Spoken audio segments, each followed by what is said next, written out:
Welcome everybody. How we all doing tonight? And one more time, ladies and gentlemen, one more time for Flat Out Racing North America here. It is the Pro Am Showdown. That's right, folks. You thought it was over last weekend. It wasn't. We have one more race for you here tonight, but this one is a little bit different. Let's talk about it real quick, and then we're going to jump on board with Nolander Gaming, who is our co-host here this evening. And we, together, are going to bring you this absolute amazing championship showdown. We have lots to talk about here, ladies and gentlemen. The race will not actually be underway for another hour and 25 minutes. We're here to talk about the season, Flat Out Racing North America, the divisions. We're here to announce our official champions live from Flat Out Racing North America. Welcome in. I'm your host for the evening, GT45 Gaming, and as I said, we will be joined very shortly by Nolander Gaming as well. He is live currently as we speak, doing his thing on his side of things, and then we're going to get together and we're going to have a chat. So, this is what it's looking like, ladies and gentlemen. Laguna Seca is our showdown, round 11 for our Pro-Am overall champion. I hope you guys and gals are really ready for this tonight. 6 drivers. We're only going to see 6. So the way this is going to work, and we're going to explain this in just a few minutes, but we're going to have 6 drivers. And our purpose here tonight is only one purpose: to win. If you're not first tonight, you are last. 1 driver becomes a champion, and 5 drivers go home empty-handed. It's all on the line right here, right now, live from Flat Out Racing North America. Welcome in, everybody. Sponsored by GTR Simulators and Apex Racing, and our awesome graphics package provided by High Pre Graphics. Much love to everybody involved. We get to do this one more time, and we are really pumped. The hype is huge. I mean, I've been talking to the drivers throughout the week, each individual driver at some point in time or another, or a group of them together, and the trash talk's been thick, and the hype is real. So every single one of the 6 drivers here tonight have earned the right to be on track here tonight, and it is all or nothing on a very difficult racetrack here. So we're going to talk about that here in just a minute. Let's jump in and get with our boy Nolander Gaming over here. He is patiently awaiting for us. All right, what is up, my guy? How we doing? GT45 Gaming in the house, y'all. Let's go. All right, my man. So, lots to talk about here tonight. Welcome, BFAM community. How we all doing tonight? Welcome, Flat Out Racing North America community. I hope we're all doing well tonight. And welcome, Winter Circle. Love to see you. I hope everybody is really ready to kick one off here tonight. You guys are lighting it up, by the way. We'll get all the shout-outs here in a little bit. We have a lot to talk about. It was a crazy season, wasn't it, Nolander? Oh man, absolutely, definitely a crazy season. Let's see here. We got Paul coming in saying the intro music was intensely awesome. Nice. Paymace, let's see. Says we have an echo on Tim's end. So hold on, let me see if that's actually on my end, guys. Generally, something like that is.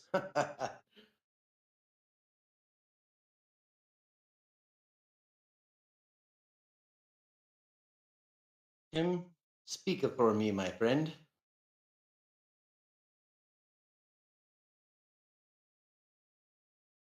Yep, there we go. I got you.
Oh boy, man, boy, howdy, you ain't a kidding. GT45, they just absolutely put on a show week in, week out.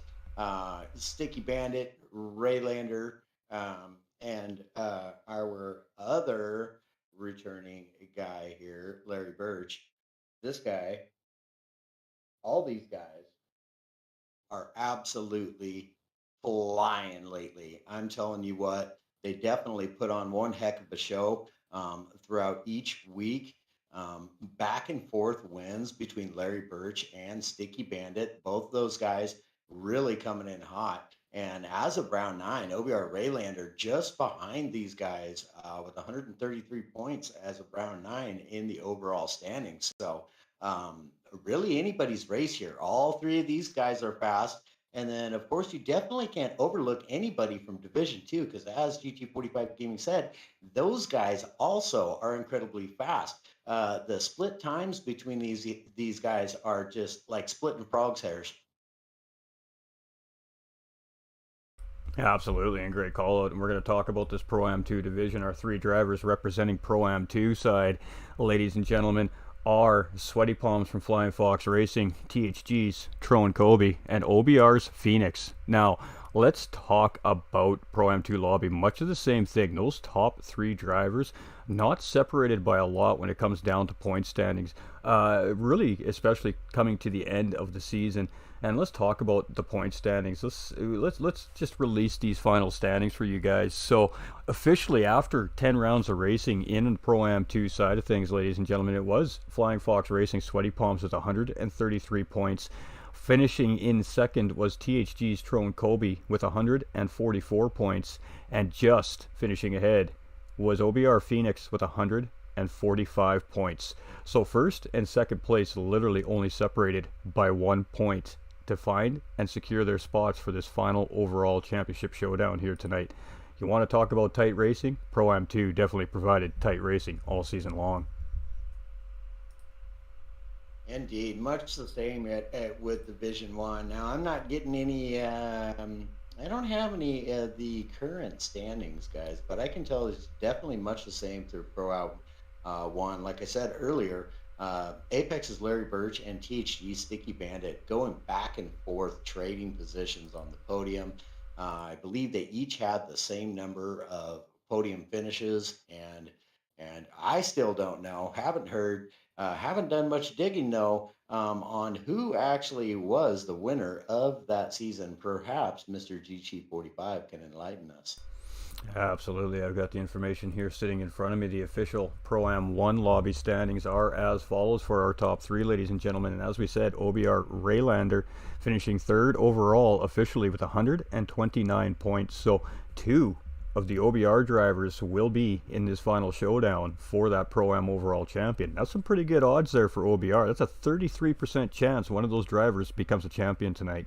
Second place driver was Apex Racing's Larry Birch, like Nolander was just touching on, and him and THG Sticky Bandit all season long just fought and fought for the top of this division.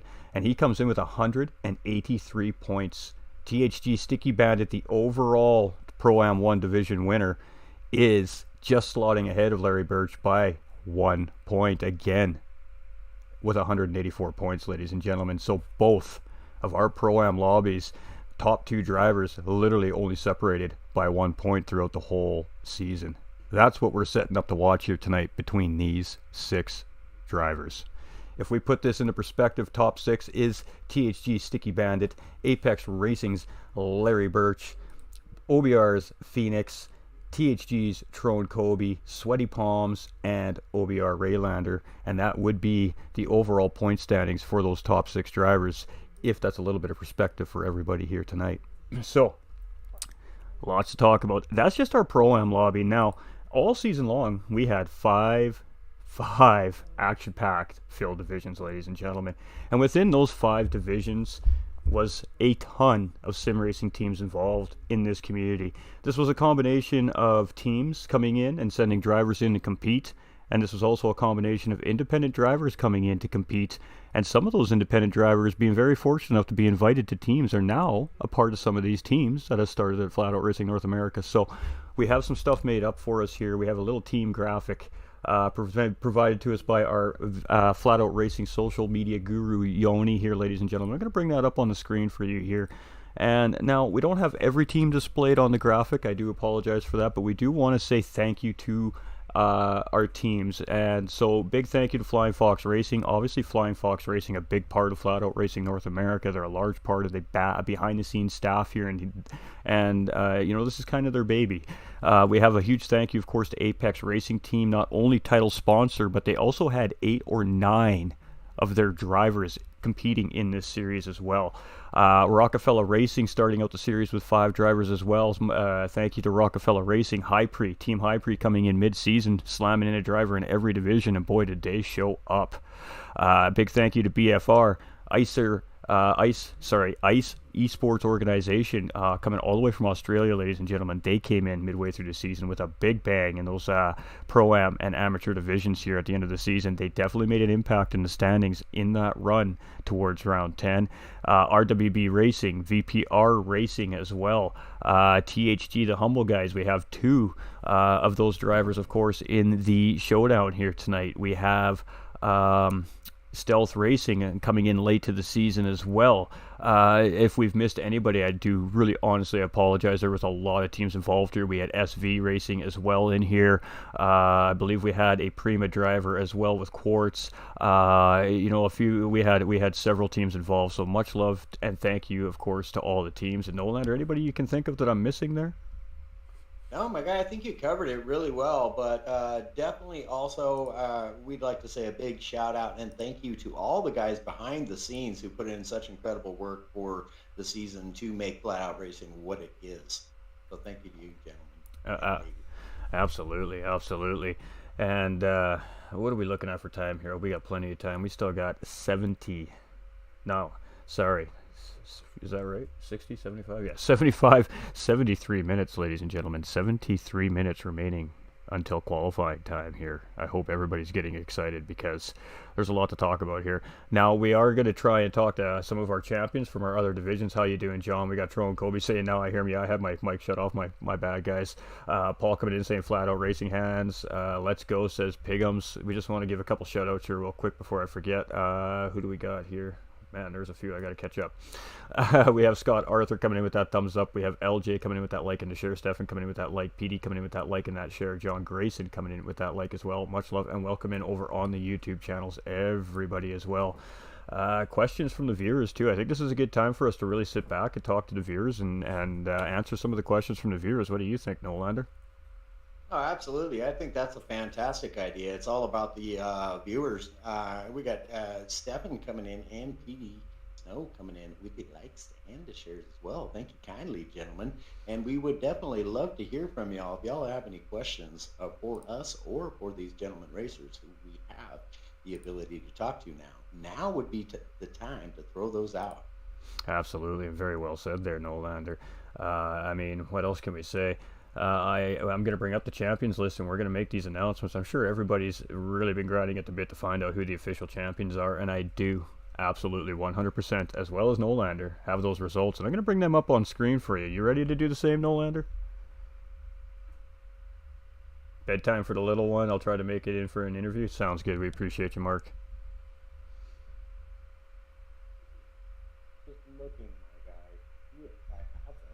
Don't know that I do have them, buddy. Go check the Discord. I sent them to you.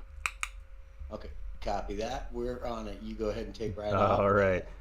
We have LJ coming in with a question. He goes, what was your favorite race to commentate this season? Ooh, LJ, that is a tough question, my friend. Nolander, you want to try this one first? Well, geez, man, that's definitely a loaded question. That's a hot one.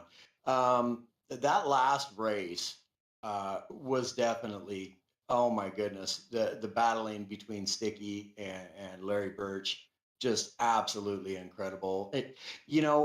I'd have to say further on into the season, the racing just got hotter and hotter and tighter and tighter. So I'd say the later races for myself, but all of them, man, they were all great races, like battles all the way from the front of the pack to the back of the pack. And that's just in every division too, guys. That's not just Pro-Am 1 division, Pro-Am 2 division. That's throughout all the divisions here at Flat Out Racing.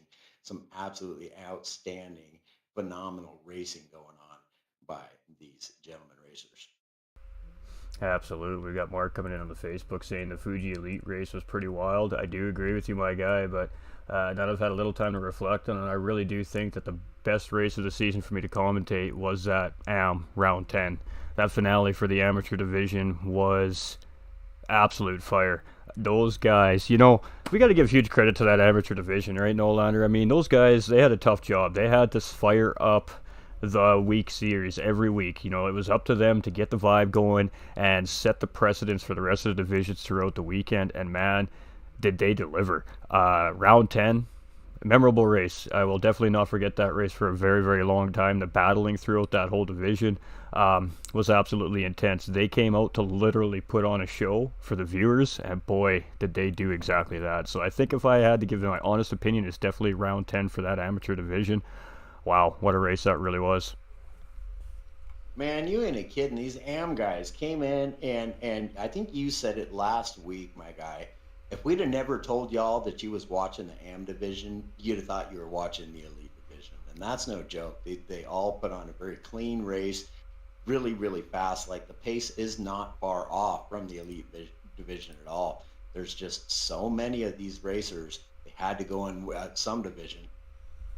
Absolutely. We have a question coming in on the Flat Out YouTube from Dane Beriske?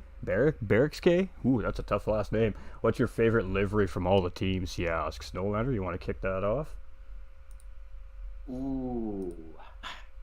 I gotta say, I absolutely love all of the Apex Racing liveries. Now, they all pretty much are identical with just some colors switched up here and there from time to time, but definitely love the Apex Racing Team liveries. And I gotta say, Icer Renegade, he put on some really nice liveries too, put out some. And I will add the Flying Fox Racing liveries were really good as well. It's funny you bring up Flying Fox Racing because no offense to my absolutely beautiful team, Rockefeller Racing, that Pink Panther Jaguar was one beautiful car.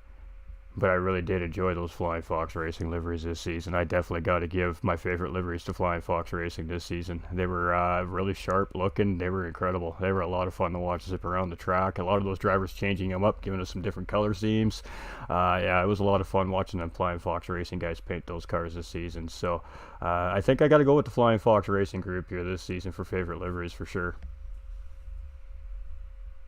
All good liveries for sure. Each week, and we had a couple of guys doing different liveries each week too, but they really put in some time. And I wish I could remember who those guys were, but I do remember seeing some of the guys with a different livery each week. So congrats to them, and well done on the hard work on that. Question coming in from Facebook here as well from LJ again. Who do you think is the most improved this season? Ooh, there's a question. Wow. 85 drivers started this season. We lost some. We gained some new drivers. Wow, what a question that is. You want to take a swing at that one? Oof, chat's coming in hot tonight, let me tell you. Man, I'll tell you. Oh, we got the same question on YouTube as well, so we got a couple of viewers interested in that question, actually. All right. To be honest, I only got to see, maybe a handful or so. But I do have to say, I think Apex's Superman really, really came in hot and strong towards the end of the season there. I think I'm going to have to go with Superman on that. That's a good show. Of course, I do know Apex Racing Superman on a personal level through my own community as well. And, I know his racing history and his push and his drive and his learning curve and his process. And I think, I have a different driver in mind for sure for my answer here tonight, but I definitely don't want to take away from Apex Racing Superman. He is definitely on that short list for me as well. He did have a very good season, but the one thing I noticed the most about Apex Racing Superman is the confidence level when you talk to him during practice, when you're on track with them and you're just in a chat hanging out with the man and we're talking about the next race coming up and what we're going to do about strategy and where our times are at and all these things, the confidence coming from Apex Superman really did that's what really where I feel he's improved the most, and that confidence is showing on the racetrack for him this season. Doing a very great job, I believe, coming out with a top 10 finish here on the season for him as well. And I know that he's happy with this season. He will tell you himself if anybody asks. So I think that's a good shout, Nolander. But definitely not. I mean, I've had the privilege to watch this right from day one, right through to today here as we lead up to this final race tonight. I'm gonna have to go into the amateur division here. There is some very close names on my short list. We have Apex Racing Superman. I want to say Apex Racing's Payme as well. In that elite division, he really came out and showed up this season. I mean, we already knew he was a quick driver, but watching him improve all season and close in on those World Tour caliber drivers, every race he was a little bit closer, and he was a little bit closer, and he was a little bit closer to those guys. So I mean, he is right there too in that conversation, I think. But my driver is Mr. Smurf from VPR Racing in the amateur division, and the reason why I say that is I have been very honored with this community to be able to be on track with several of these drivers, have personal conversations with several of these drivers, help some of these drivers, and give pointers to some of these drivers. And there was a Interlagos race. We were setting up for it, and he was struggling, and he reached out, and I jumped on track, and I jumped in behind him, and I said, "You just race, and I'm not going to try and pass you. I'm not going to hit you. I am literally going to park it on your bumper, and I'm just going to continue to force you to try and find time on the racetrack." And we did that for a whole practice stint. And he did so incredible. By the end, I actually tried to make a move on him and pass him, and I actually could not get around him. So that is a pro tier driver in behind an amateur driver. And then from that point, it seemed like that was his confidence breaker. That was what he needed to break through that wall. And he put on an incredible season in that amateur division, finding himself finishing right on the top three of that podium as well this season. So a huge shout out to Mr. Smurf from VPR Racing. I think he's the most improved driver this season, in my opinion. Yeah, good call, man. Good call. He was cruising too.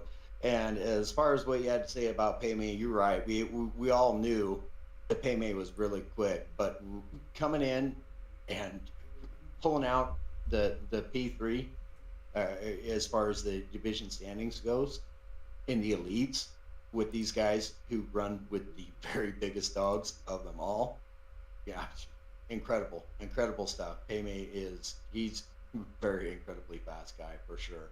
But definitely a big shout out to all the drivers. We have seen, that's a really tough call from the audience. We have seen so much improvement from so many of the drivers coming in and just getting faster and faster. And like you said, the confidence levels growing, and it really showing on the track. And that's one of the most fantastic things about getting to see these guys coming in racing and calling these comms for these different teams as a whole and as individual racers. It's just incredible to watch the growth. I couldn't agree more. Very well said. I mean, every driver came in here with a purpose this season, obviously, and that's to try and win a championship. But, even as the season progressed and some of these drivers realized that championship may be out of reach, we didn't just see them give up. We seen them continue to put the time in. We seen them continue to work hard. And we continued to see them come out week in and week out, no matter what the result was, and just continue to push. So I don't think that there's any driver in any situation that may have happened this season that can't honestly say there is a positive to be taken out of Season 2 here from Flat Out Racing North America.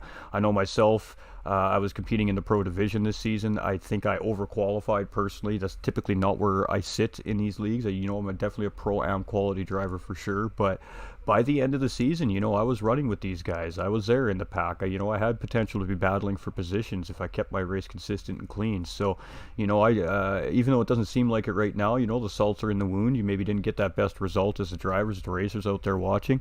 Look at the things that you did take out of it. I started the season being a lap down at the end of every race to in our finale finishing up in the top 6-5 drivers and putting pressure on the guy in head, reeling that guy up in ahead of me that is faster than me. So to me, that information, that track experience, that time, and those bonds you build with your competitors and your fellow racers is worth more to me than any championship that I could ever win. So it's a win-win situation, I think, here this season at Flat Out Racing North America for if not for many, if not all the drivers. Absolutely, man. Absolutely. Couldn't have said it better myself, my guy. It's just incredible. Like I said, and like you said, just watching the growth, individually, team wise, there are all the different divisions. Man, you don't get much better. And I'll tell you, the racing at Flat Out Racing North America is top notch, ladies and gentlemen. Absolute great battles throughout the entire season, throughout every division. Got Axel Fuentes coming in saying mine was. I learned a lot. He was in one of our Pro-Am divisions, I believe, ladies and gentlemen. Dane Barske again coming in saying, what car would you love to see in Season 3? Nolander, what car would you love to see in Season 3? We don't know what our cars are yet for Season 3, ladies and gentlemen, and maybe Mr. Morin will shed a little bit of light on that here tonight for everybody. But in the meantime, it really is just a lot of speculation from the community on what Season 3 does have to expect. Well, I'll tell you, I'm a huge fan of the Porsche, and so that being said, I would absolutely love to see some Porsche action going on. Ooh, that's a good call. That's a good call. You know, I think a spicy MR challenge for season three. I mean, all those MR cars in their own rights have their own challenges to drive them. I think a spicy MR series next season would really spice things up. But what we do know, ladies and gentlemen, if those of you that were paying attention throughout last weekend's broadcast, Mr. Mark Morin was in here dropping hints what to expect for season three throughout every single broadcast that me and Nolander provided through Flat Out Racing. And the one thing we can tell you is it will be 5 GT3 and 5 GT4 races next season. That much we can tell you for sure. That much we do know. So we're just doing something here real quick on my end, ladies and gentlemen. I'm not getting any audio from my stream, so I'm just sorting that out right now, which is good to know before the big race starts here. Obviously in 58 minutes, chat. We're within an hour of the absolute intense Pro-Am action here in this showdown. I hope everybody is ready. I know I am. We got Jonathan coming in with that like as well. All right, let's see if everything's working neat and tidy now. It is. All right, so do you have that champions list, my friend? I do, yes, sir, I do. I do have it up. All right, let's bring that champions list up and let's talk about our champions. We had 5 divisions this season, ladies and gentlemen. 2 divisions were 1 division, essentially. That's what they're racing for, and that's why we're here this evening. Let's talk about our champions. All right, we're going to start right in that amateur division. You know, we've been talking a lot about our amateur drivers, and we're going to run down our top 3 for you here. Starting in 3rd place was who I think is our most improved driver this season, Mr. Smurf from VPR Racing. He had an incredible final half of the season to make his way up there fighting for that championship. Hats off to Mr. Smurf from VPR Racing. We have at the time Mr. RWB Petey when he joined as well for Team RWB coming in and a very close second. If he didn't miss a couple of races here this season and you're running near the end, he may be sitting in that top spot instead of Apex Racing's Heathen. And while we talk about that, it is Apex Racing's Heathen, our amateur champion. And if he is watching and listening and wants to jump into the interview channel in the Flat Out Discord, we'd love to have a little chat with our amateur division champion here today before we go ahead and take off with that Pro-Am race. Continuing on that list, do you want to take over with those pros, Mr. Nolander? Yeah. Sorting through some other stuff. We did have Sir Churro coming in to take the 3rd spot for the Pro-Am division. Absolutely epic racing from him all season long. And Mr. Jay Stewart and KCR Nieder coming down to the wire. I mean, tight racing from these guys. Jay Stewart did manage to pull off the P2 in that, and KCR Nieder coming in hot gets that top spot for the pro division. And I'll tell you, there was some excellent racing going on in that division as well. I did get the privilege of watching several of those races, and it's just as hot as every other division in the league. Absolutely outstanding racing from beginning to end of the season. Oh, I couldn't Incredible. agree more. I couldn't agree more. And I mean, obviously, being in that division, I got to experience it firsthand. And let me tell you, half that field is easily elite caliber drivers. That is how fast these drivers in Flat Out Racing North America are this season. It is just incredible at the competitiveness throughout all the fields. And I mean, our premier series, this season, these elite guys. Not to take anything away from these elite guys, they put on show after show after show. We've seen drag races to the finish line, literally thousands of a second splitting positions for podiums. We've seen battles, we've seen spins, we've seen heartbreaks throughout that elite division all season long. And at the end of the day, it was a battle. But it is Apex Racing's Paymate coming out officially in third place in the Elite Division. We talked a little bit about him and how his progression came this season. Of course, we have Sam Cardinal coming in second place, ladies and gentlemen, and that was a heck of a run for him as well. But our overall Elite Division champion officially, and we did say that after the Elite race on Sunday as well, is, of course, Callan Roach, ladies and gentlemen. And he had a phenomenal season. He was cool. He was definitely calm and collected all season long, and he just did what he needed to do to secure a championship, and he's going to be our Elite Division champion for Season 2. So congratulations not only to our champions and our podium finishers, but also every single driver that came out week in and week out and put in that time and put on that show. We loved it, and we appreciate you. Congratulations to every driver this season. And you can see the Pro-Am says to be determined, and that's because in approximately 44 minutes time, ladies and gentlemen, we'll be bringing that live right in your living rooms for you. We will be crowning another champion, and our final champion right here live tonight. So I hope everybody's getting ready. Get that popcorn prepped, get those beverages ready, tuck those kids in, give them a kiss goodnight and say I love you, because the action is going to be absolutely hot on Laguna Seca tonight, let me tell you. Woo!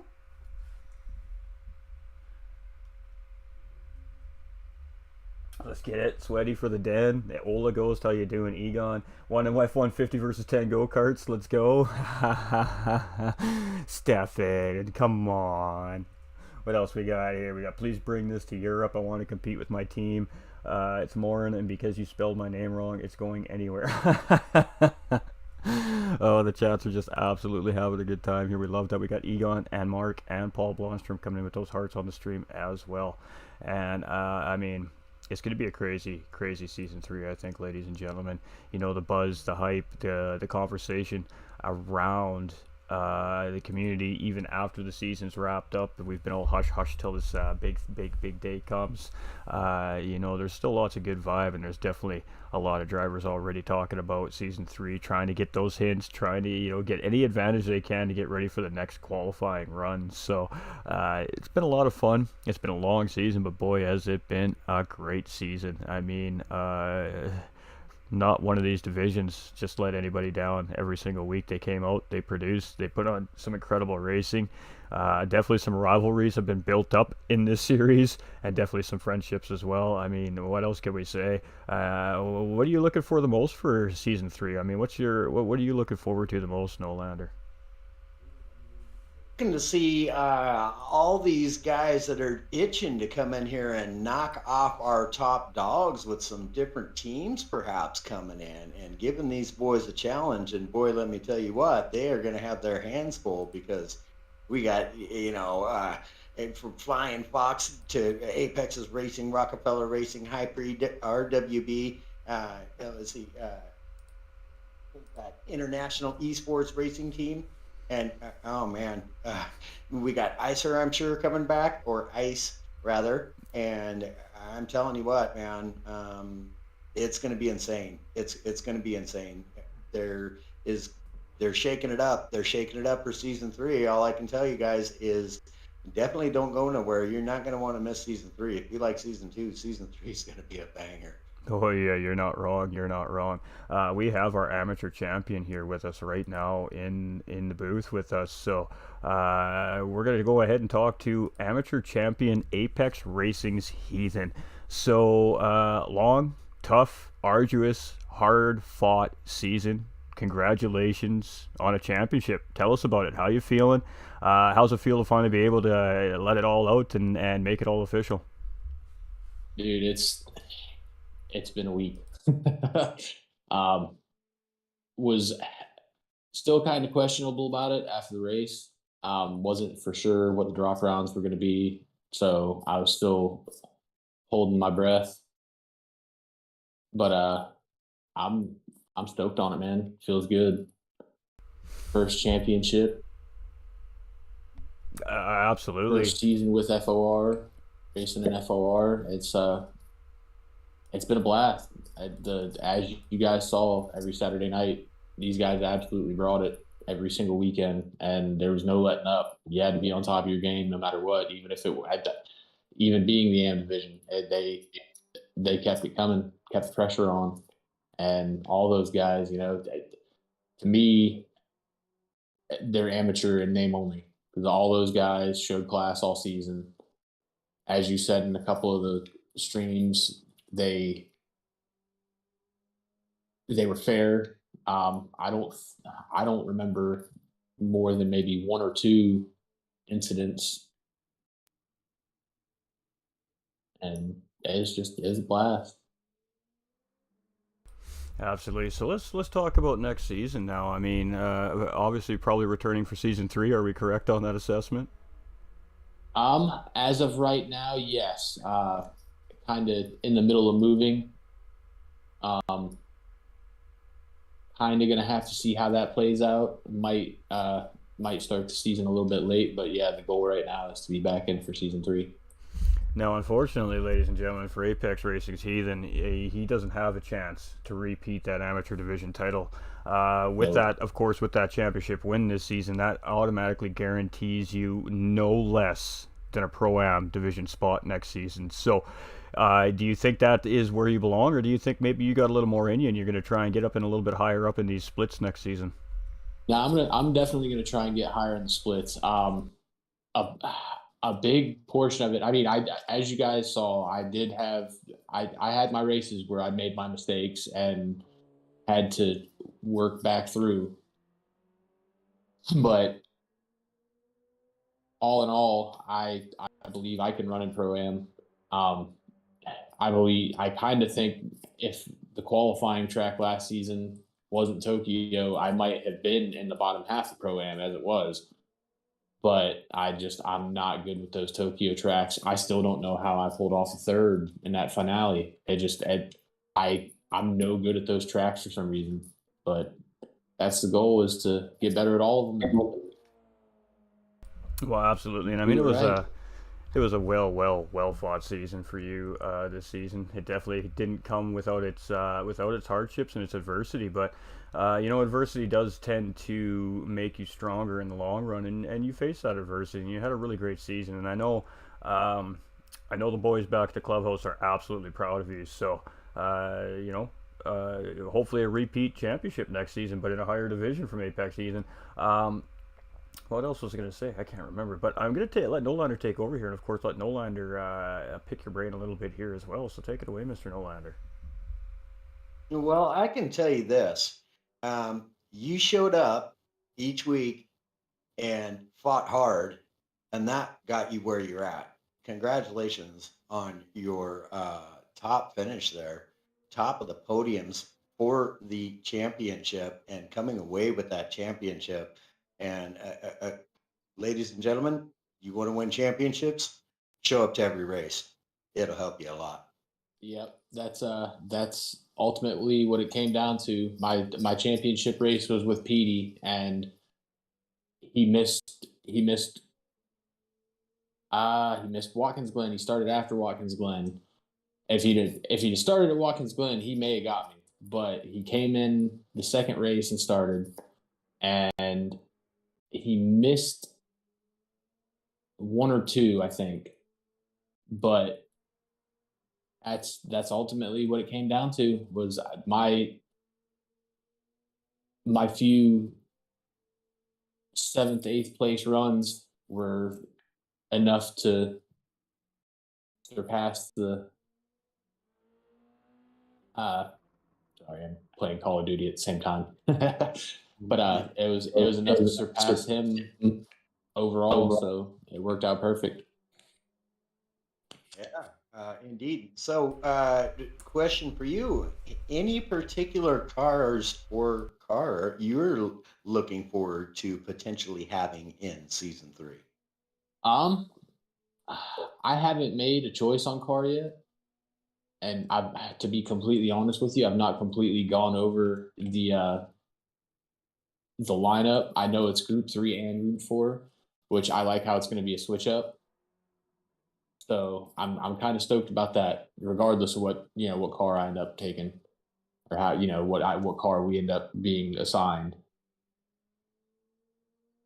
Right, right, and I agree. I am rather looking forward to the switching it up a little bit from the GR3s to the GR4 is going to make for some very interesting racing as they you don't get quite the downforce in the GR4s, and the speed is a little bit less, but for some of these guys, perhaps a little bit more controllable than the GR3. Some of them a little bit more familiar with the GR4. So I think it's really going to spice things up here for season 3 at Flat Out Racing. I'm sorry, I missed that. It's all good. No, I couldn't agree. I couldn't agree more, Nolan. It was more of a statement than a question. Anyway, I couldn't agree more. And Nolander for sure, 100%. Just one more thing. I mean, obviously, besides taking away a brand new sim rig and a championship, and being able to say you're a champion now, what other positives have you taken away from the season this season? Persevere, man. Push through. Get it done. Like Nolander said, you can't win if you don't put the work in and show up. That's if you're not failing, you're not learning. So when I did make mistakes, I went back, I watched them, I learned from them. I tried not to repeat them, but that wasn't always the case. But stay positive. Don't get down on yourself about it, because there were a couple races where I was kind of busting my butt and not happy with myself over the results. But in the end, it all worked out. I showed up, I put the work in, persevered through, and we got it done. Absolutely, and I mean, huge congratulations. There's not much more to say. You boys started off the league every weekend with a bang, and you ended the season with a bang and a championship. So I mean, congratulations, and any final thank yous and shout outs before we go ahead and talk with our league organizer here. Gotta thank the team, Apex Sim Racing.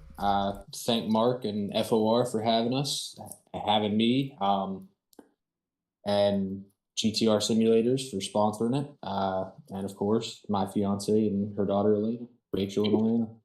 Love you guys. Awesome, we appreciate you. Well, thanks for coming in, having a little chat with us here. And 6 drivers. We've got Apex Racing's Larry Birch, we've got THG Sticky Bandit Antron Colby, we've got Flying Fox Racing Sweaty Palms, and we've got OBR's Phoenix and Raylander. Who do you got for the win tonight? Probably a silly question, but who do you got for the win here tonight? Get her done, Larry. Let's go, bub. Teammate saying let's get her done. So can we see 2 Apex Racing champions this season, ladies and gentlemen? It is a possibility. Appreciate you, my guy. Congratulations. I know personally from myself and my community, I'm proud of you too. I think you've had a fantastic season, and it was a well-fought championship and well-earned. So thanks for your time. We really do appreciate you. Appreciate it, man. Have a good one, guys. Enjoy the race. Oh, you too. I'm sure we will here in the box. The box might fall over tonight, Chad. I don't know if Laguna Seca is ready for these commentators tonight. All right. Definitely away one of my favorite tracks. Ought to be some super exciting racing, even though there's only going to be 6 racers on track. Don't let that dissuade you guys. It's going to be fantastic. No, I couldn't agree more. This is 6 guys who only have one goal in mind, and that is to win. That is it. There's nothing else here tonight but a win takes it all. So, yeah, it's all on the line here tonight. These guys aren't going to hold back. No question of a doubt. 20 laps makes it easy for strategy for these drivers. It is just going to be a shootout here tonight, and that's all there is to it. So we do have the man with the dream, Mr. Mark Morin, ladies and gentlemen. He is the league official here at Flat Out Racing North America. He's the man behind everything that started, and here we are today at the end of the season. Welcome in, and how are you doing, my friend? Can you guys hear me? We can. Outstanding. I'm doing well. The boys just went down, so get a little time for myself before me and the missus settle down for the evening. How are you guys doing? Oh, we're just getting excited here. I mean, the countdown's ticking. We're 40 minutes away from qualifying for this Pro-Am Showdown.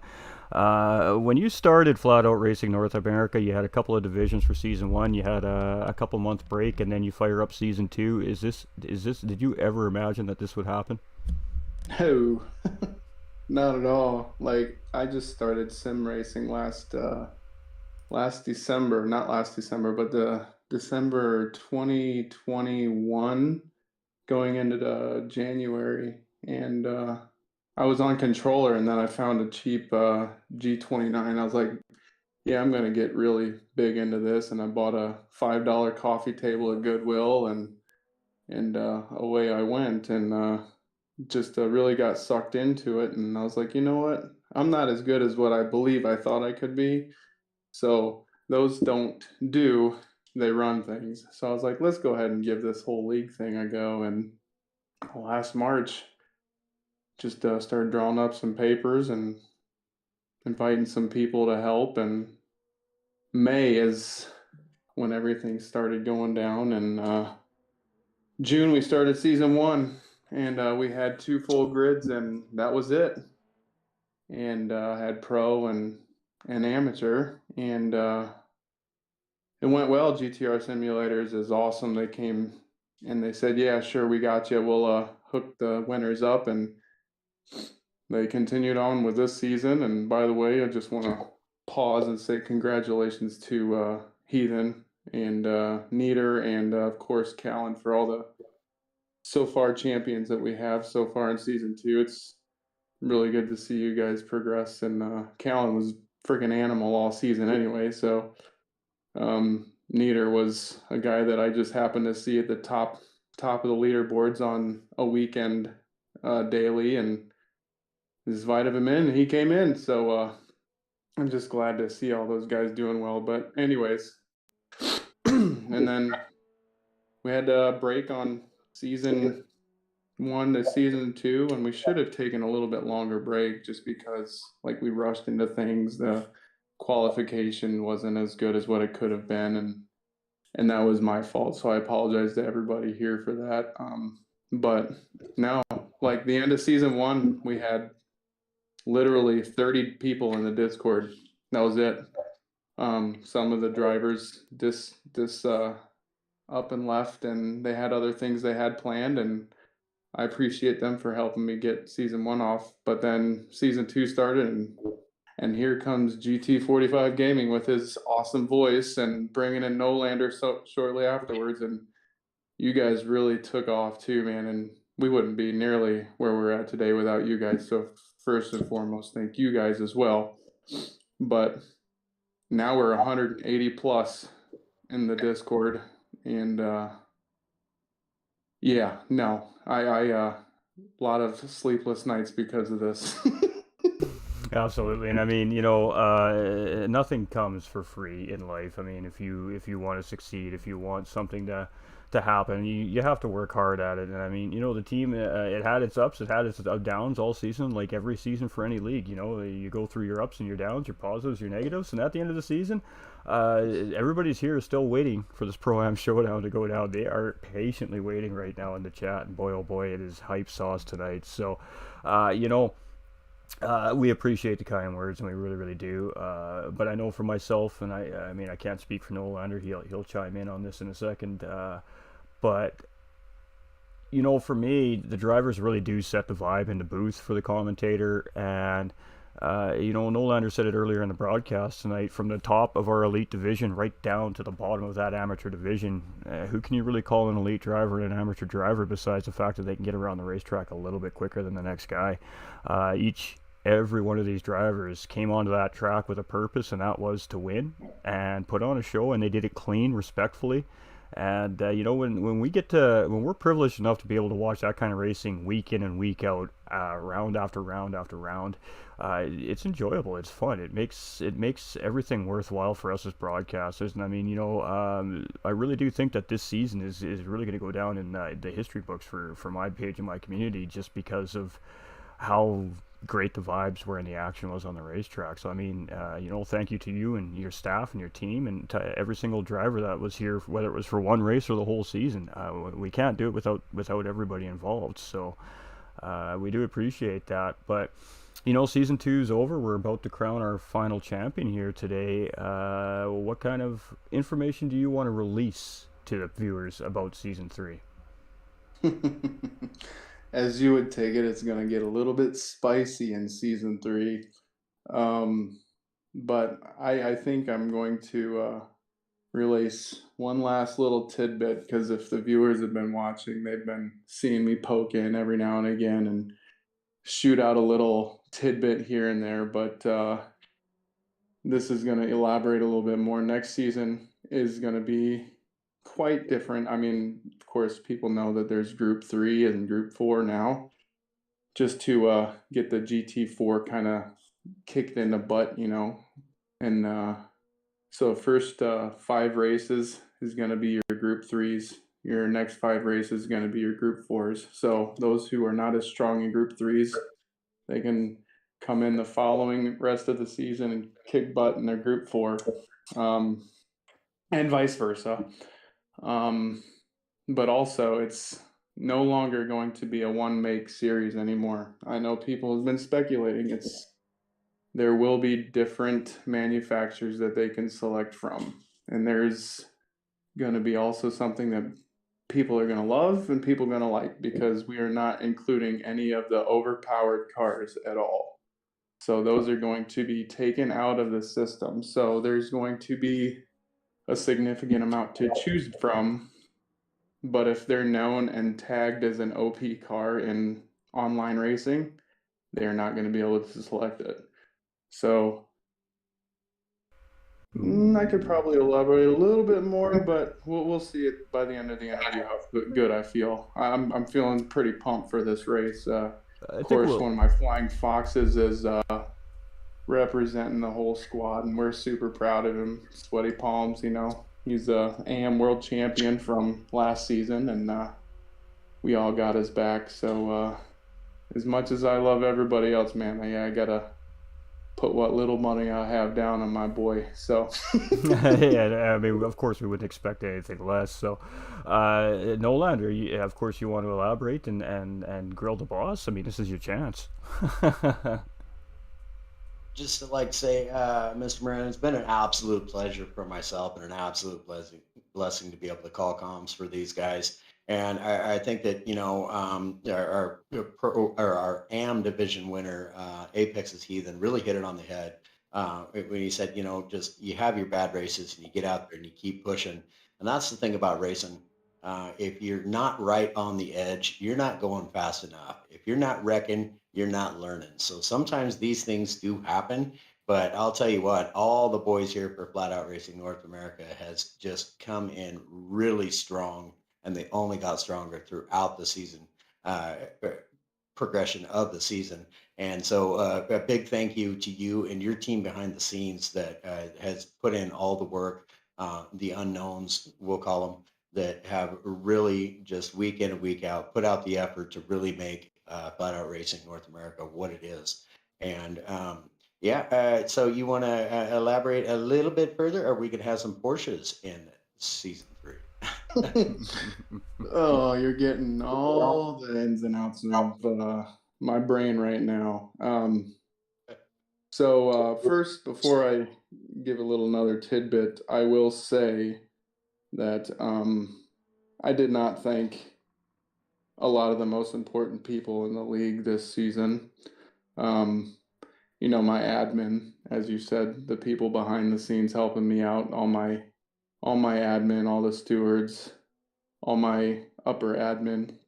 It's been really helping out, because, I've been going through some times, especially this year with my son being born and, having his medical problems and having to go to the doctor all the time, and me getting ready to go back to the active duty army. So I've been trying to get my house and stuff ready to sell, and just those little things here and there. And so Progenitor has been really, really big on helping out with some of the big decisions when I'm not available to. And also our numbers guy, Sooner, has been killing it. Everybody's been bugging him like crazy to get those final numbers out. But I tell you, if it was easy, he would have it done the same day. So everybody here has been working their tail off and trying to make this as good as possible. I mean, like I said, 9 months ago, this was a thought, and now we're almost at 200 people in the Discord and racers. It's going to be insane. But now that's said, yes, there will be a selection of Porsches next season. Woohoo!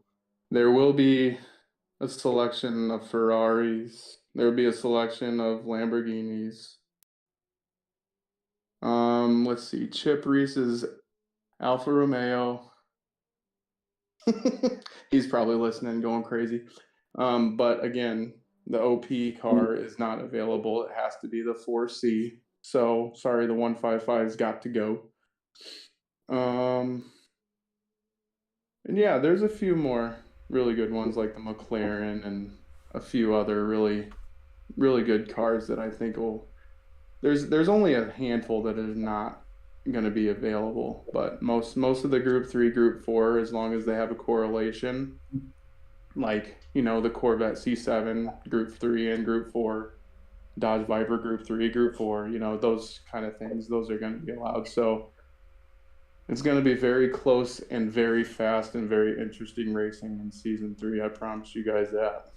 Oh, and we believe it. We absolutely believe that. I mean, we all we're definitely all looking forward to it. I mean, I just, like I said earlier, if people enjoyed Season 2, watch out, boy howdy, because Season 3 is going to absolutely just wreck it.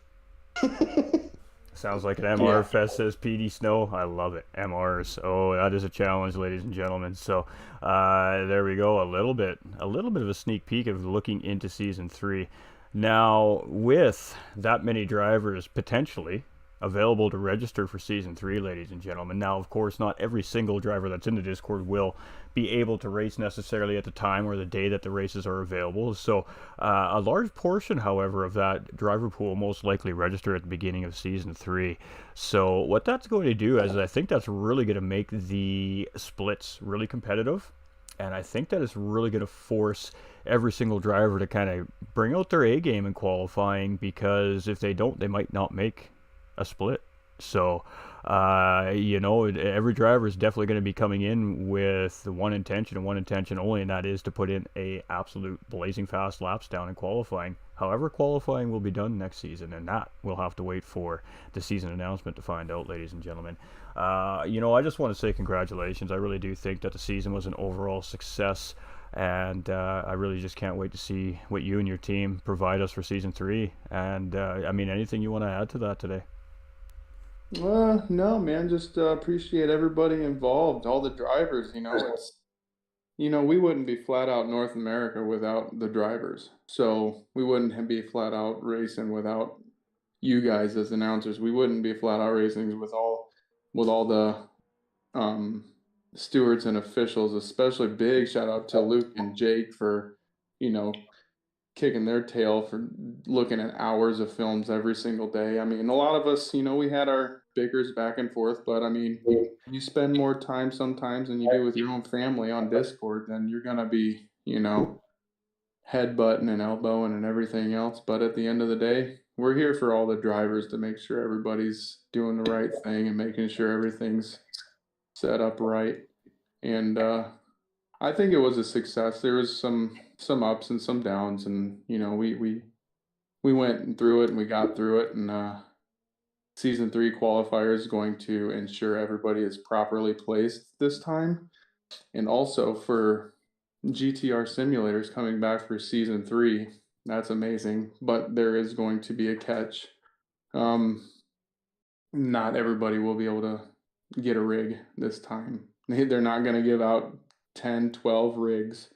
So it's going to have to be broken up between different groups. Like they're gonna have. We're still kind of working on that right now to see what we're gonna do, but it's gonna be elite, pro am, and then amateur, and then they're gonna have the brand new rookie academy that is going to be racing in a completely different setup. They're not going to be able to win rigs, unfortunately, but only the top from each one are going to be able to race for rigs. So if you want to qualify high, you got to qualify high. Otherwise, you're going to be just racing to try to get up there. So that's one of the catch 23s. You know, it stinks we can't give out 12 rigs, but Well, and I don't mean, think you that know, I don't think that'll happen. I mean, I can no, ask for it, no. but they're already blessing us with the gifts for what we have now. So Absolutely. And I mean, at the end of the day, it's about progression. It's about teaching. It's about learning, right? So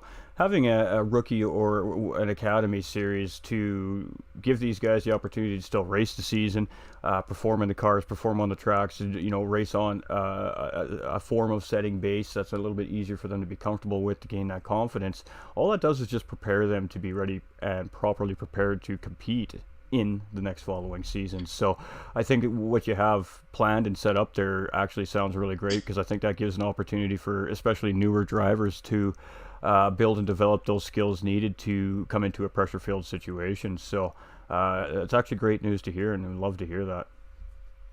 yeah, that's what we're going for. We want everybody to be in flat out racing North America, man. It's not for the fastest of the fast, and it's not for anybody who can just log in whenever they want and put down the top speed. And it's for everybody. If you just turned on Gran Turismo for the first time, I mean, we got you, man. We'll find a place for you. And also, they're going to be in a really easy car to drive too, because just dropping today, the rookie academy car is going to be the Red Bull Junior cars. See that those are fun cars. That is going to be a great series for those guys. Absolutely. Indeed. All right. Well, unless you have anything else you want to add here this evening, my man, thank you for coming and giving us a little bit of your free time. I know you're a busy guy, obviously, with flat out racing and real life going on, so we really do appreciate your time tonight, and I hope you enjoy the race if you don't have anything further to add. No, just thanks for having me, and thanks for doing what you guys do.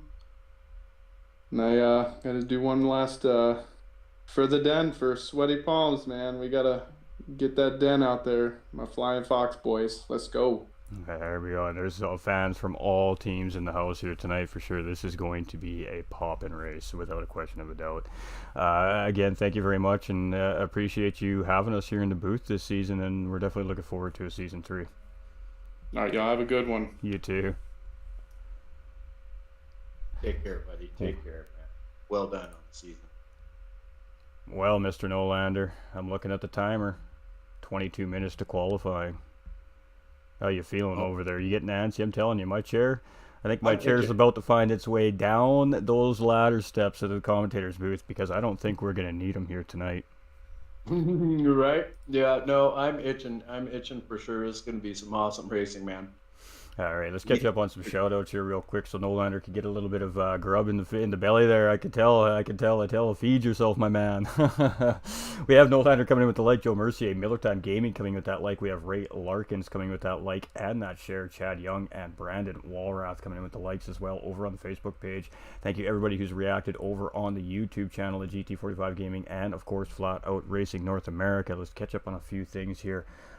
Morin, come on, blah blah blah, haha, I could beat Sticky Bandit, says Dane. Let's go, says Just Gaming.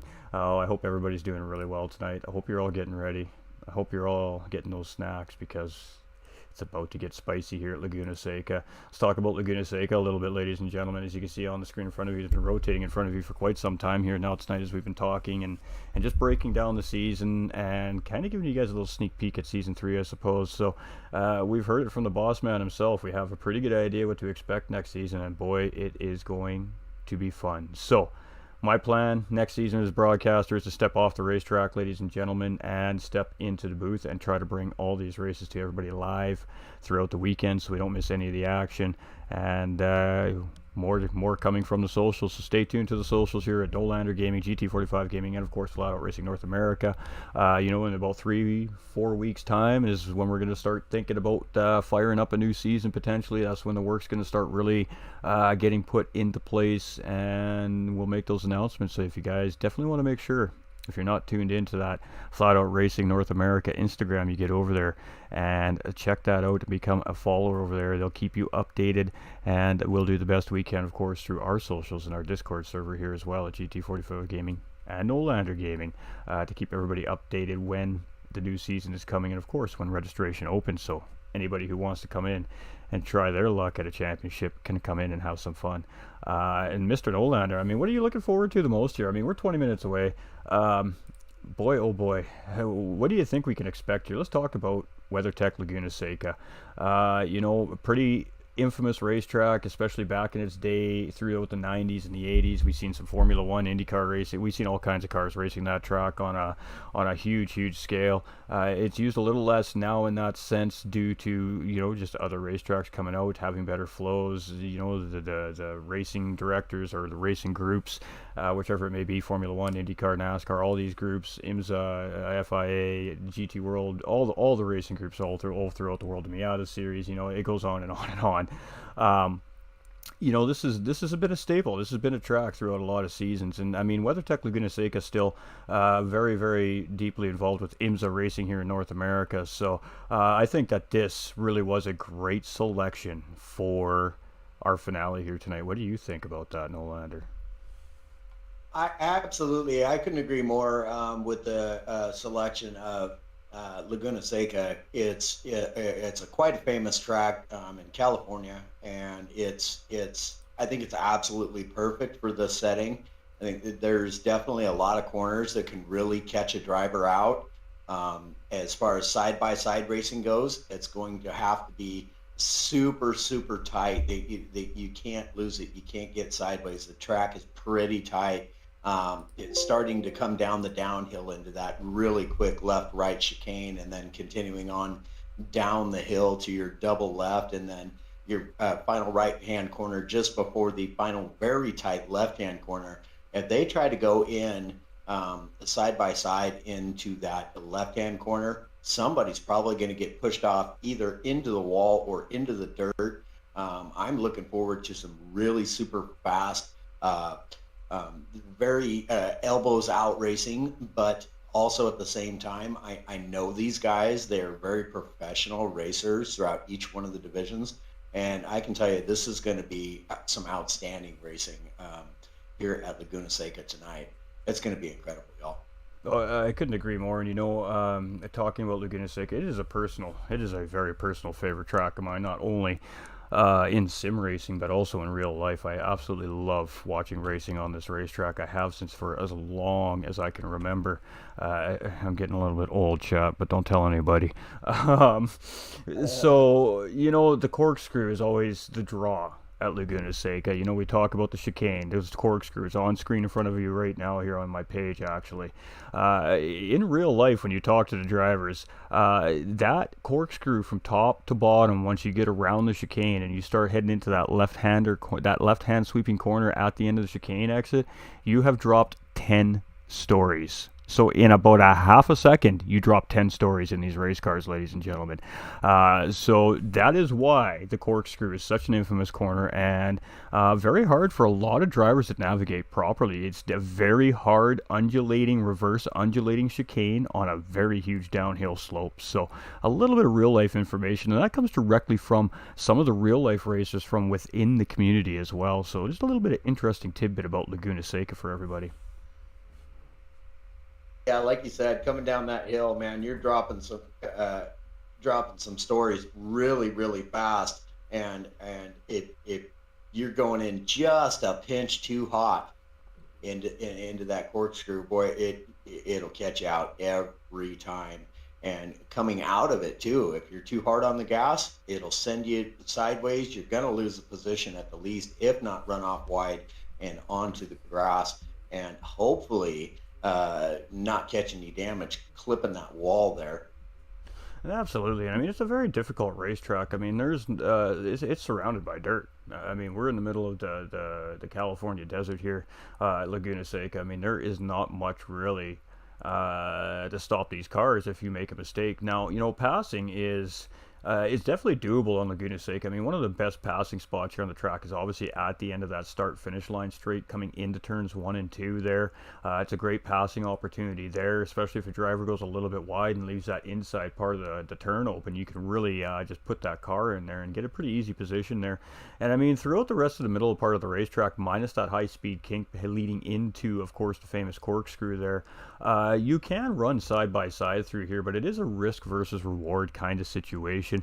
If you decide to put that side by side, it's a 50-50, a little bit of a tire rub, and one's going off potentially too. So it takes a while for your car to slow down in this very fine sand here at Laguna Seca, and you come out with dirty tires. I mean, it is just time loss, time loss, time loss. And the one thing that these drivers can't do tonight is have these mistakes here at Laguna Seca. So I expect that we're going to see a lot of nose-to-tail racing around this racetrack, and these drivers really making smart, calculated passing decisions.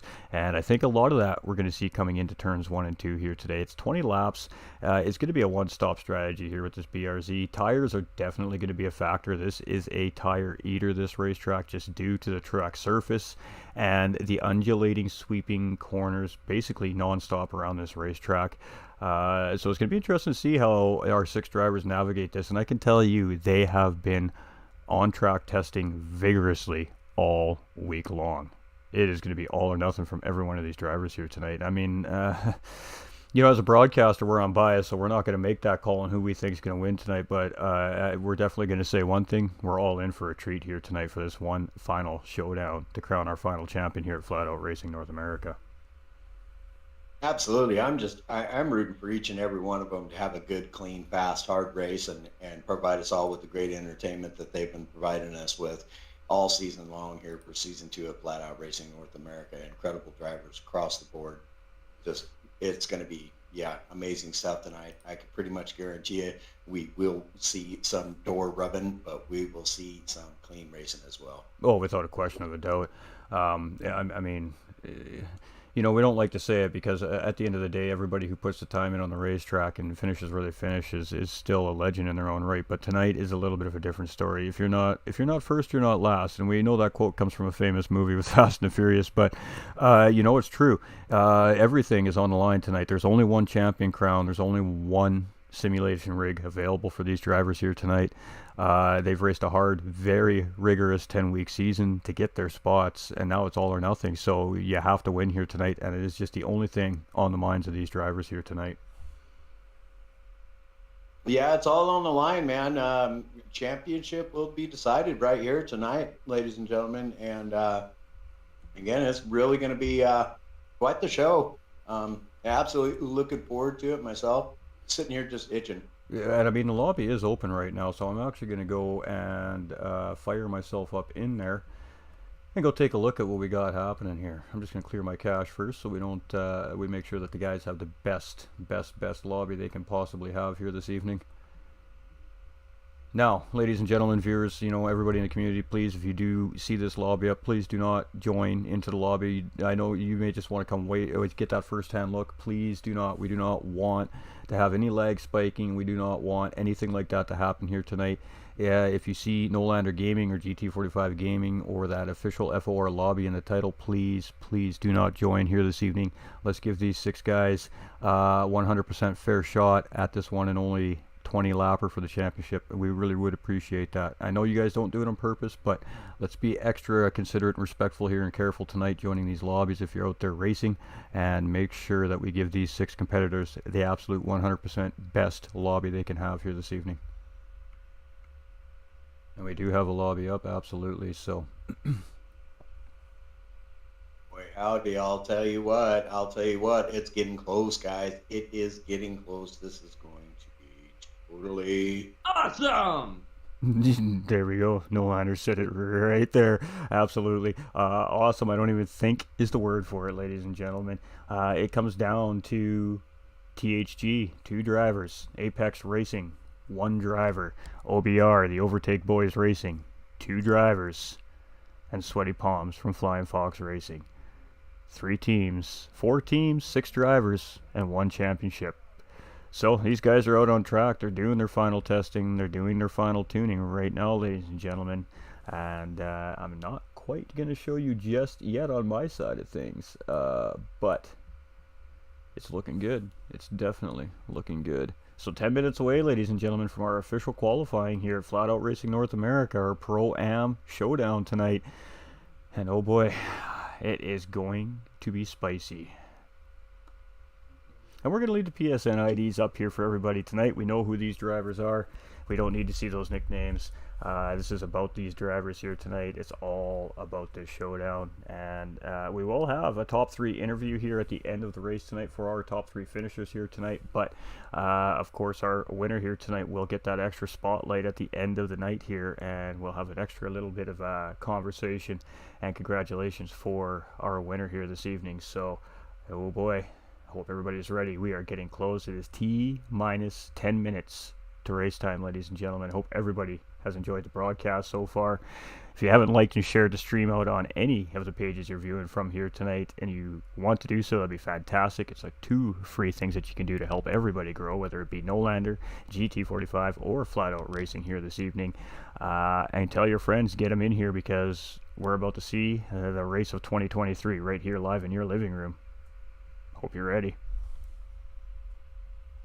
Yeah, and I got to tell you, man, I can't think of really a better car for these guys to be running than the Subaru BRZ around here. Should absolutely just flat out be flying around this track. Really good setup car for the track here at Laguna Seca tonight. It's going to be some incredible racing. Oh, I definitely do not disagree with you on that one. And we don't have any game sound again here. We're having some issues here, chat. Let's sort that one more time. It is just being fussy today. All streamer stuff. Yeah, there we go. So there we go. Now you guys can hear the sound of these guys testing in the background. I am vicious, I know, chat. I am so sorry, but I am going to tease you all the way through here. So, enjoy the sights and sounds of the boys practicing on track here. I am going to tell you I'm watching Sticky Bandit right now. I'm not going to tell you what we're seeing for times. I'm not telling you how close these guys' times are. But what I am seeing is a little bit of lag right there. So hopefully that sorts itself out. Yeah, for sure. Don't need any of that kind of goodness going on. If we can call that goodness of any sorts. Yeah, again, I'm not relinquishing any visuals yet myself either, my guy. It's just us. We're still looking at the division champions and the different teams that have graced us in season 2 here for Flat Out Racing North America. Again, guys, huge shout out and thank you to the sponsors, GTR Simulators and Apex's Racing, and all of your very fine graphics here that you see by High Pre. Absolutely. And of course, we are your hosts for the evening, Nolander Gaming and GT45 Gaming, getting together in the booth for one last ride here from Flat Out Racing North America, and we finish it in California. The weather's looking great. The hotter the racetrack, the greasier the racetrack. So if the temperature continues to rise here today, that could potentially become an issue for the drivers and their tire wear. We do expect to see some pretty heavy tire wear around this track here today. It is official league setting, so it is 3 times tire wear and 4 times fuel, as it always has been all season long. And these guys do have to use that racing medium and that racing soft tires. So a pit stop will be required at some point throughout the race. It will come down to each and every one of these drivers figuring out when that point in the race is. So, the times, I could tell you, chat, what I'm looking at right now, these times are close for the ones that are showing what they really have on the racetrack. I see a little bit of sandbagging right now on track for some of these drivers, not really wanting to show their cards here to their competitors, but the ones that are just out there running these laps right now, they are very, very close. So I think we're in for a treat here this evening. We're going to flip you over soon, chat. We're going to flip you over soon.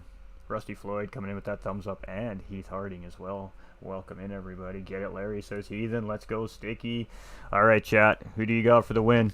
It's THG's Sticky Bandit, Apex Racing's Larry Birch, Flying Fox Racing's Sweaty Palms, THG's Trone Kobe, OBR's Raylander, and OBR's Phoenix. Who is going to win here tonight? Light the chats up. Let's see who your favorite is. Indeed, we can't call them. It just wouldn't be right. So let's hear what y'all have to say. Who do you think is going to take top spot for your Pro-Am division's face-off race here to decide who will be champion of the Pro-Am division? I don't know, but, I've been calm and quiet and collected all day here on the racetrack, just taking my notes and getting prepared for what's going to be a pretty crazy race here tonight. I could just feel it in my gut, and the excitement didn't really start until we started putting those graphics in the stream and realizing that boy oh boy, I think we're in for probably maybe the best race of the season with only 6 drivers on track. I mean, you guys asked us, the chat asked us what our favorite race of the season is. It could be this one.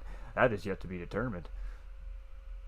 Indeed, it very well could be. I can tell you what.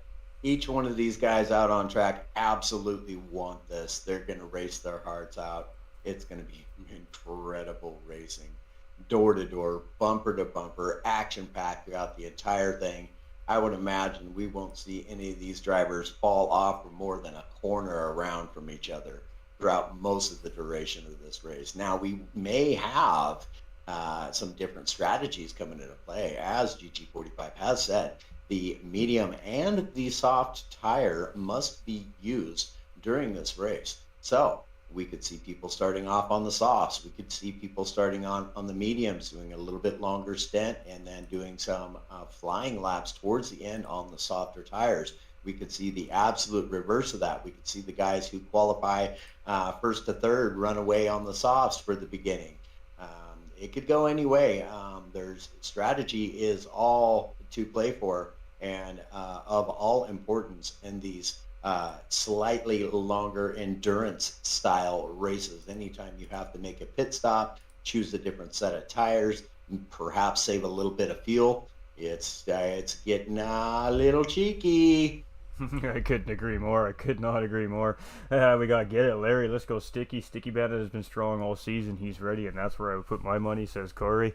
Oh boy, the boys are in the house. I mean, the team, all the boys that aren't on track here tonight, sitting here anxiously waiting for this thing to go down. Fingernails are being bitten. Crew chiefs are crumpling those papers, those calculations, throwing them things across the racetrack, trying to figure out that perfect strategy here tonight. It is all on the line here this evening for every one of these 6 drivers and their respective crews. Everybody's chilling right now. We just got one driver out on track. Everybody else is mentally, at this point, mentally preparing. We're 3 minutes away, ladies and gentlemen, from qualifying starting here tonight. Thank you so much for being here. If you've just tuned in, because it is normal race time here at Flat Out Racing North America, welcome in, everybody. I am your host for the evening, GT45 Gaming, and Mr. Nolander Gaming. He didn't quite catch that cue. And Mr. Nolander Gaming, and of course our sponsors for the series, GTR Simulators and Apex Racing Team, and our graphics provided by Hypre. We're going to flip that screen over just shortly, ladies and gentlemen. 2 more minutes. 2 more minutes, ladies and gentlemen, and I will give you what you have been waiting for all night long. Very patiently, may I add. Oh man, boy howdy. Who wouldn't want to wait around for the championship race to determine the Pro-Am division champion here for Flat Out Racing North America? It's going to be hot. It's going to be fire. It's going to be just loopy. Loopy. That is a good word. That is a great word for it, loopy. I like that. We're going to have to remember that, chat. Get 'em Birch, says Trainee over on YouTube. Ooh, boy, the fans are coming out now. So, I mean, we're a very short time away, ladies and gentlemen. Even the drivers, they're all sitting in pit lane right now. They're all just anticipating what is about to happen. Sweaty Palms Racing, ladies and gentlemen. THG Sticky Bandit. Apex Racing's Larry Birch, THG's Trone Kobe, and our OBR drivers Raylander and Phoenix. patiently waiting, talking to their crews. The crew chiefs right now are telling these drivers just to stay calm, get a clean race start, keep the car out of trouble. It's still 20 laps. It's a long race. We're going to see about a 35-minute race here tonight. And Laguna Seca is going to decide the fate of our drivers here this evening. Patience, cleanliness, consistency, and smart decision making is key here tonight. And we're going to see which one of these drivers comes out on top. I hope we're ready, chat. I really hope we're ready. We're 1 minute away. Nolander, are you ready? Absolutely, absolutely ready. And the biggest question on my mind, I'll look for some answers from the chat here. What do y'all think? Y'all think we're going to see any kind of fuel saving at all, or are these guys just going to go flat out? Ooh, that's a good question for the chat right there. And there we go. There's the lobby reset, ladies and gentlemen. It's time. Oh, it's time. We're going to start some qualifying here, folks. Oh, they may be changing the lobby settings one more time. 2 resets to get it all prim and proper here. Fantastic. There is our second reset. And these drivers will tick in. And it will be time to qualify. 10-minute qualifier, ladies and gentlemen, like it has been all season long. So these drivers are going to get approximately 7 laps here around this racetrack today. 6 opportunities to put in the fastest lap they can around the racetrack. Times, what we should expect to see around Laguna Seca out of a Group 3 car here on Gran Turismo 7. At the very top end of the pace, 120s. From these guys, fully expect to see 21s and 22s at the fastest points of these guys' laps here today on that faster tire. These guys could prove us wrong. We're about to find out, ladies and gentlemen. We're just getting all them drivers checked in. 1, 2, 3, 4, 5. One more check-in, and it is go time, ladies and gentlemen. There we go. Settings have been changed. Qualifying begins now. Welcome into Flat Out Racing North America Pro-Am Final Showdown for our Pro-Am and final championship of the season, ladies and gentlemen. Get ready, because we're about to get underway. All right. So, the bigger question at this point, who goes first? And it is Sweaty Palms going to lead everybody out here tonight. So the host of our lobby here, and of course this has been one of our hosts for our Pro-Am division all season long as well, will lead the way out for Flying Fox Racing, ladies and gentlemen. So here we go. We are official. We appreciate everybody hanging out with us here tonight while we broke down the season, talked to one of our champions, talked to the league administrators, and owner, Mr. Mark Moran. He gave us some little tidbits on what to expect for next season. And now it's go time. This is what we've been waiting for, and now it's time to go. Sweaty Palms gonna lead it out. He's followed by Crone. Teammates OBR tucked very close to each other, Bob and Raylander, so maybe strategy developing right there very early on, already in qualifying. No rules against bum drafting and slipstreaming in qualifying, ladies and gentlemen. 100% legal. We have Apex Racing's Larry Birch out in 5th with this group, and we've got THG Sticky Bandit final out on track.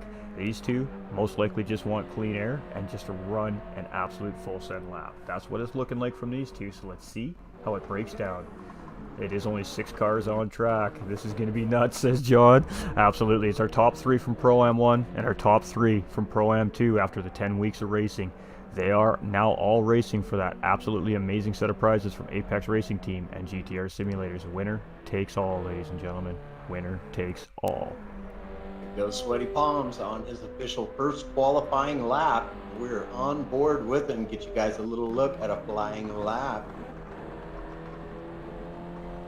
Absolutely, and take it away, Mr. Nolander. Copy that, copy that.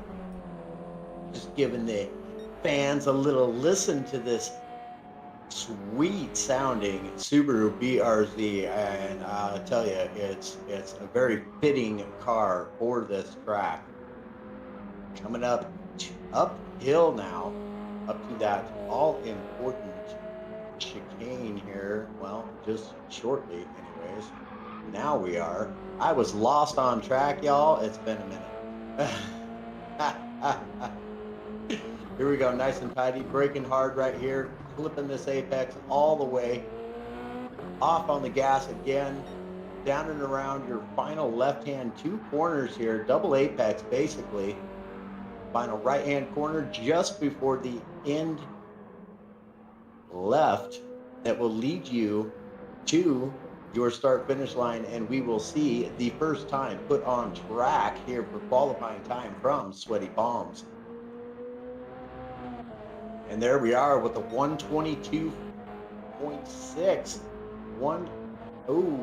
Trone Colby coming in with a 122.1.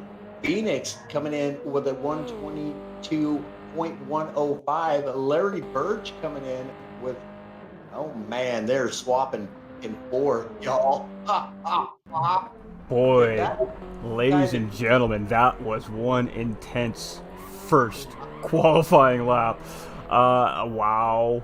Raylander with a 24.4, not the best lap here. Sweaty Palms with a 22.6. That's a respectable lap at a Group 3 car right there. Trone Colby coming in with a 22.1. Bob Phoenix with a 122.105, 4 thousandths of a second faster than Trone Colby on that first lap. Larry Birch coming in with a hot 121.8, and then Sticky Bandit's like, ah yeah, I raised you with a 121.5. Whew.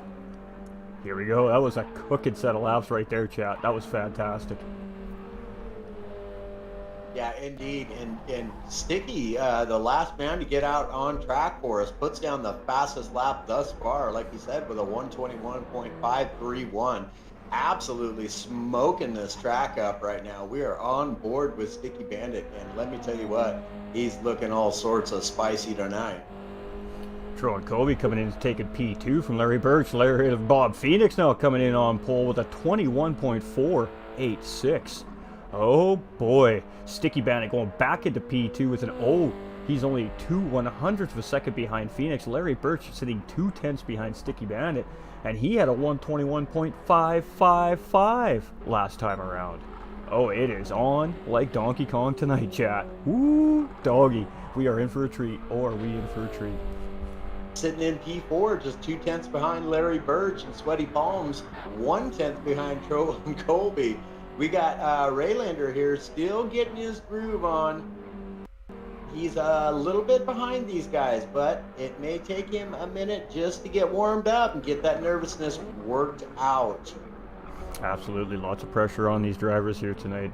They all know what's at stake. They all know what's on the line. They've been hanging out in the pregame here, and it's all now happening. This is when everything hits you, and now it's up to every one of these drivers to get calm, get settled into their race cars, and get ready for the task at hand. So Sweaty Palms coming around here, third hot lap as these gentlemen come around. And what's he got in store? A 121.9, so he does improve, but it doesn't get him any closer. Trone Colby doesn't make an improvement there. Where is Phoenix as he's coming around here? He's coming around. He's going to stay on pole, and not an improvement on his lap. Sticky Bandit coming up to it right now. What has he got for us? 121.4. It was a good lap, but it's not enough to get him ahead. But Larry Birch now taking pole position with a 121.2. If this is any inclination of what we're going to see in this race today, it is anybody's game. Oh my. Yeah, these guys are just going back and forth each lap. They're swapping fastest laps 3 and 4 times on each lap. And this group of drivers, Pro-Am 1 and the Pro-Am 2 top 3, very unfamiliar with racing each other on track this season. This is going to be their first official race against each other this season too, so there are some unknowns from these drivers coming into tonight's race. The top 3 Pro-Am 1s are used to driving against each other, and the Pro-Am 2 top 3 are used to driving against each other, but the top 3 from each group have not raced each other across divisions yet, so this is the first time for that as well, and that is going to woohoo. And Sticky Bandit got it wrong there, going down the corkscrew. That undulation just put him sideways there, and that is lap ruin for Sticky Bandit here.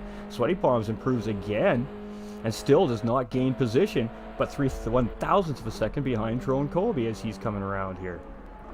Whew.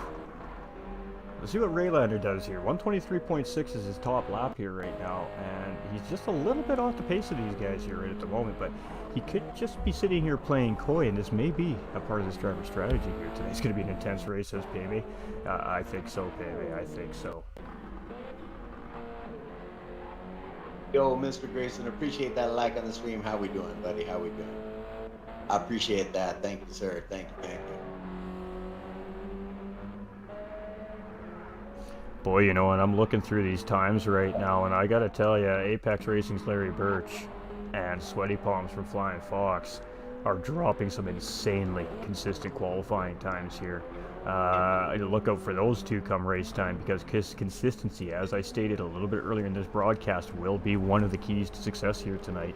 And right now in qualifying, those two drivers are by far the most consistent out of the group of 6 here this evening.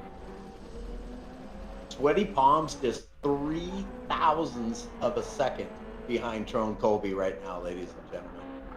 Boy, howdy. I'll tell you what, these guys are super duper close. Less than a half a second separating these 5 top drivers thus far.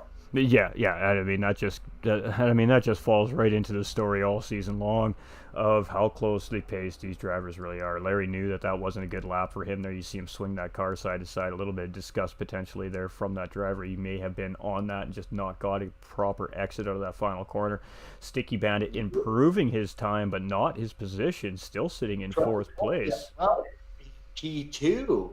Just 24,000ths of a second behind Larry Birch, and Larry Birch pushing hard and clips the wall. Ooh, that'll ruin that final lap for Larry Birch. So hoping that Trone Colby doesn't find that extra 3/100ths of a second here on this final lap. We're at 9 minutes here. We maybe see an extra lap from some of the front qualifiers here, but I think this is going to be it here for our qualifying this evening, ladies and gentlemen. I could be wrong, though. Go Larry. Let's go Larry. Apex up top, baby. Oh, boy, the Larry fans are in the house. Vic Kunst. I hope I said that right. I'm so sorry if I butchered that. Y'all are getting beat by the Special Olympics, says Vic. Oh, boy. Oh, a little trash talking. Phoenix getting it wrong here, too. Coming up the hill from the kink, and that's going to ruin his final lap here as well. So it is going to be Larry Birch sitting on pole unless that gets taken, and Trone Colby cannot get that as he comes across the line. He had a 1:21.8 there in that lap, and he is going to sneak another lap in here. We are on Phoenix right now, our 3rd place driver currently here in qualifying, and we're going to jump on board as he comes across that start-finish line here. Let's see if he can improve on that time. Only 0.2 of a second from our 2nd place driver, Trone Colby, and only 2.5 tenths from our race leader, currently pole sitter, Larry Birch. He had a bobble. He's not going to get in. No, you are right. 137 there. I didn't see that. Good call there by Nolander. Who's our next driver closest to that final corner? It looks like it is going to be Sweaty Palms here as he's just coming around that kink right now, leading into that very famous corkscrew.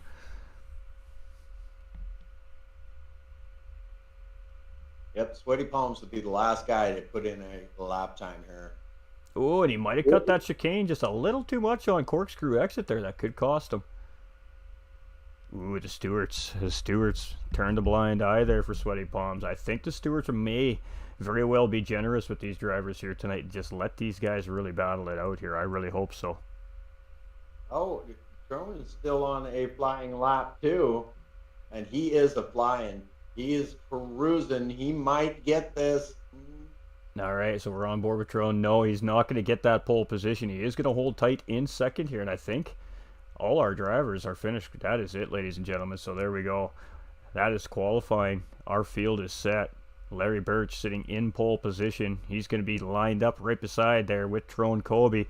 Phoenix is going to start row 2 off in 3rd place behind our pole sitter Larry Birch. THG Sticky Bandit will line up beside him in 4th place, and to round out our final 3rd row here will be Sweaty Palms in behind Phoenix and Larry Birch, and Raylander will tuck in right beside Sweaty Palms here for our final racing competitor here tonight. Y'all ask, why only 6 drivers on track? Because these are the top 3 from each of our Pro-Am lobbies after a 10-week season, and this is the one and final last chance for these drivers to take home all the prizes available from our sponsors, GTR Simulators and Apex Racing Team. One 20-lap showdown around Laguna Seca crowns our champion here from our top 3, between our top 3 division finishers from each Pro-Am lobby. You want to take over, Nolander? I can't talk, apparently. You take the race start call, my friend. We are going to give you the honor of kicking this thing off here tonight. Nolander is going to send this thing off for everybody here tonight, so enjoy the first lap commentary here from Nolander Gaming, ladies and gentlemen. Good stuff, good stuff. As GT45 says, we'll have Larry Birch taking that P1 starting position, and Trone Colby following, and Phoenix in P3, Sticky Bandit will be in P4, Sweaty Palms will be in P5, and OBR's Raylander will start out this race in P6. Now, that being said, this is a 20-lap long race, so plenty of race time for each one of these drivers. We are just getting the ready up signal for each one of the drivers before they will start this race. Everybody will tick in and let the officials know that they are ready to rock and roll, y'all, and we are too. Let me tell you what, just waiting for that all-important spectator button to pop up. And there it is. There is all 6 of your racers for this evening's race here at Flat Out Racing North America, Division 1, Division Pro-Am 1 and Pro-Am 2 face-off to decide who will be the top dogs here at Flat Out Racing North America. Again, sponsored by GTR Simulators and Apex's Racing, and all of your wonderful graphics done by High Free Racing. All right, ladies and gentlemen. Get to racing, y'all. I see 35 live viewers on the stream. Let's light it up. Share this out to your friends. Don't forget to like that stream. All-important spectator mode. And let's get racing. We're just going to leave it right here, y'all.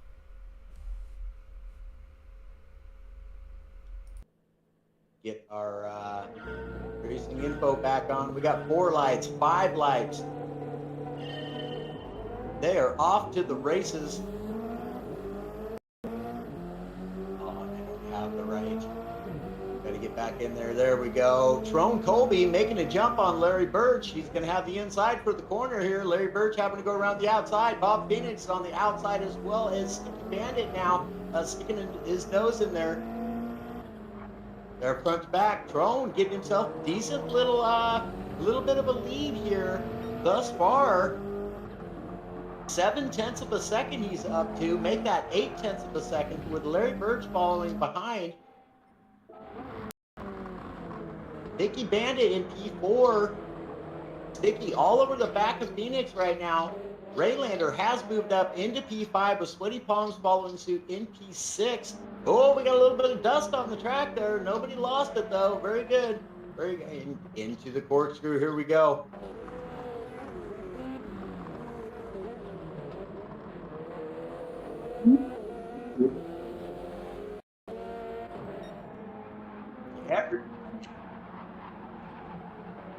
Very good, very good. Absolutely loving it. As I said, look at all these drivers. 1, 2, 3, 4, 5, 6, right in a row. Nobody letting one another get away from them. We're in for it. It was a thunder. It was.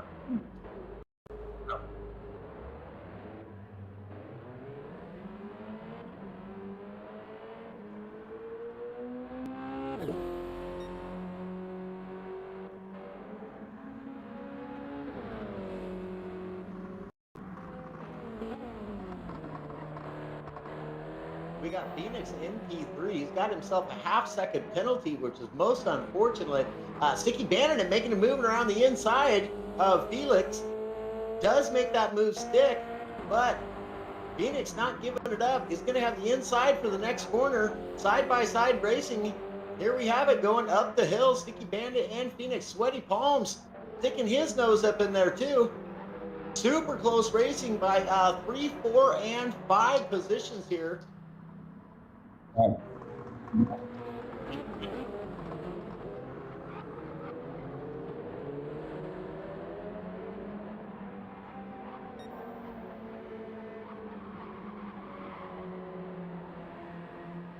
What a move, what a move.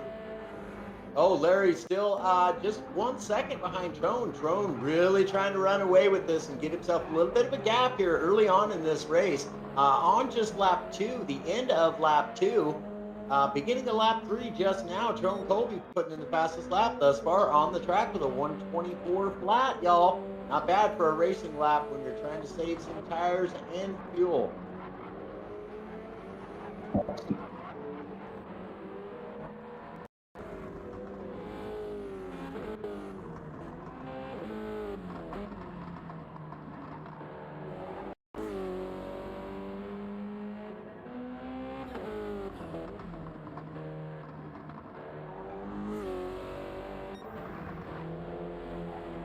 Indeed. And unfortunately, Raylander is carrying a little bit of front aero damage. However, this Laguna Seca track, not a whole lot of very high speed straights on here. So that little bit of front end damage may not slow him down too awful much.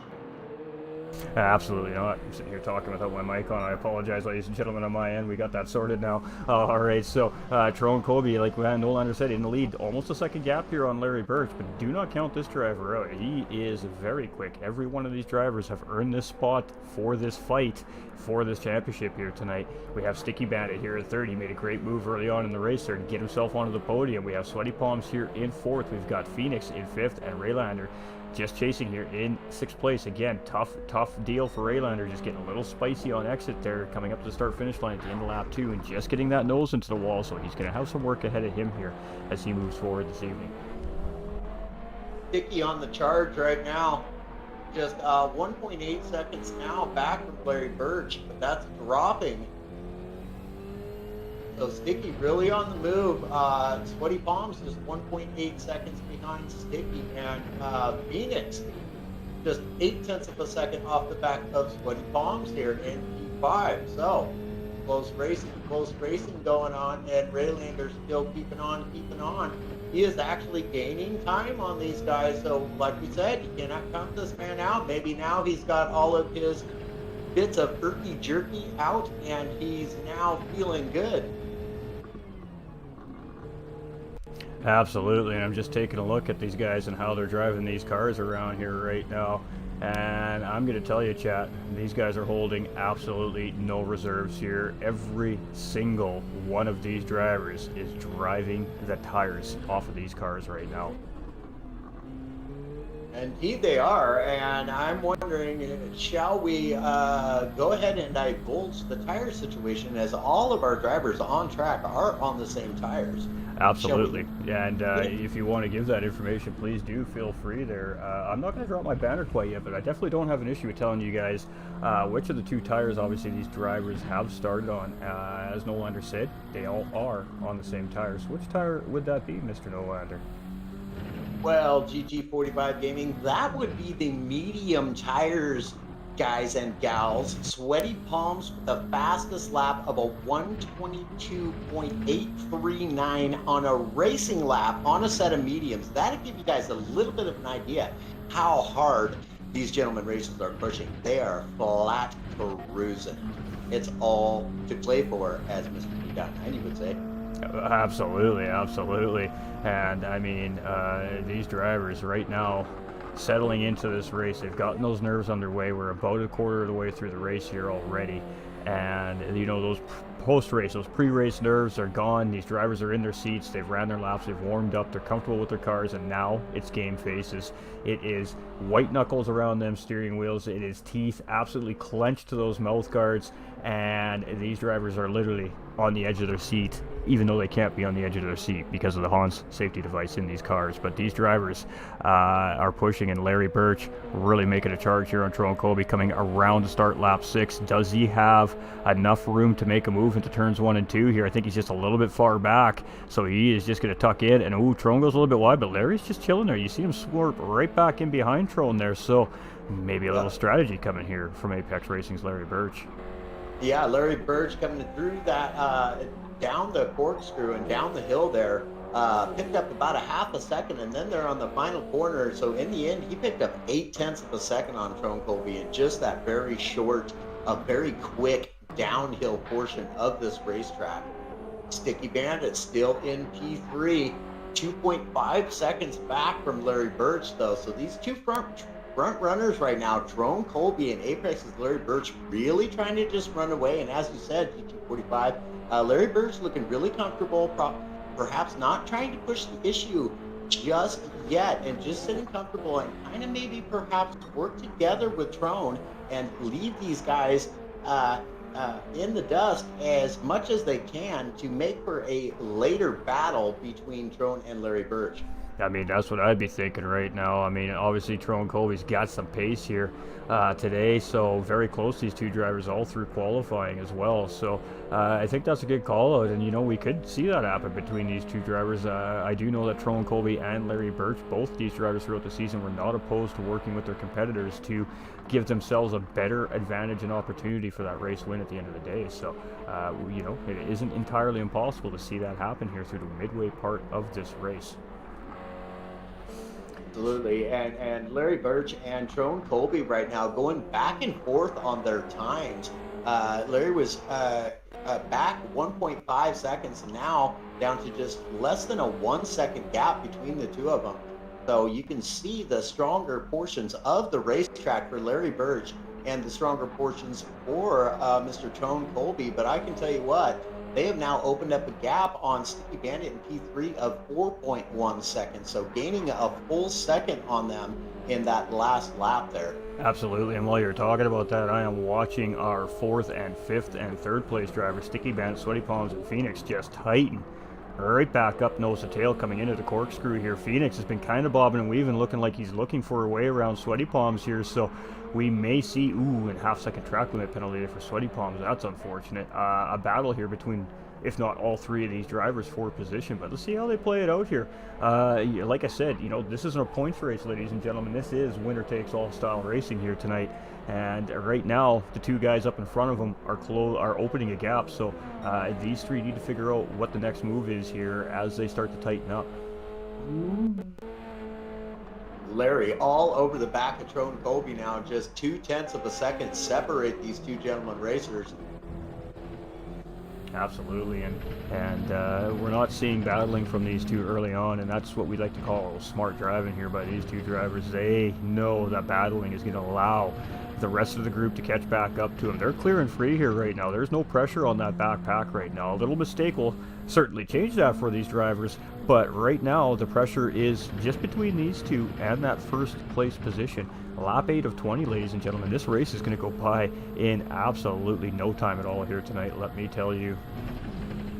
Indeed it is, and these guys are on the moves, making the race even shorter with them short lap times. Larry Birch coming in hot through the chicane there, coming down the hills, really gaining some ground on him. Now maybe we'll see a move by Larry Birch here coming through these final corners. We may see one. I don't know. He's hot on his heels.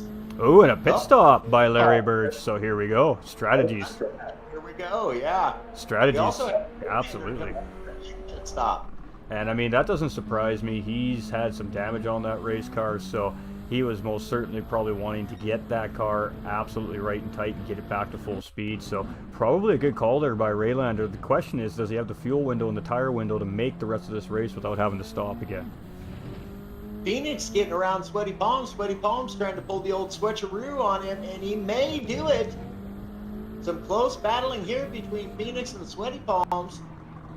Sticky Bandit moved up into P2. And you can see Sweaty Bombs is taking a little more of a late entry into these last couple corners here to get a better run through the exit, and look at what it did. It closed him right back up on the back door of Phoenix here from OBR. So going semi-defensive coming into this next corner, but Sweaty Palms doesn't look like he's too interested in making this move just yet.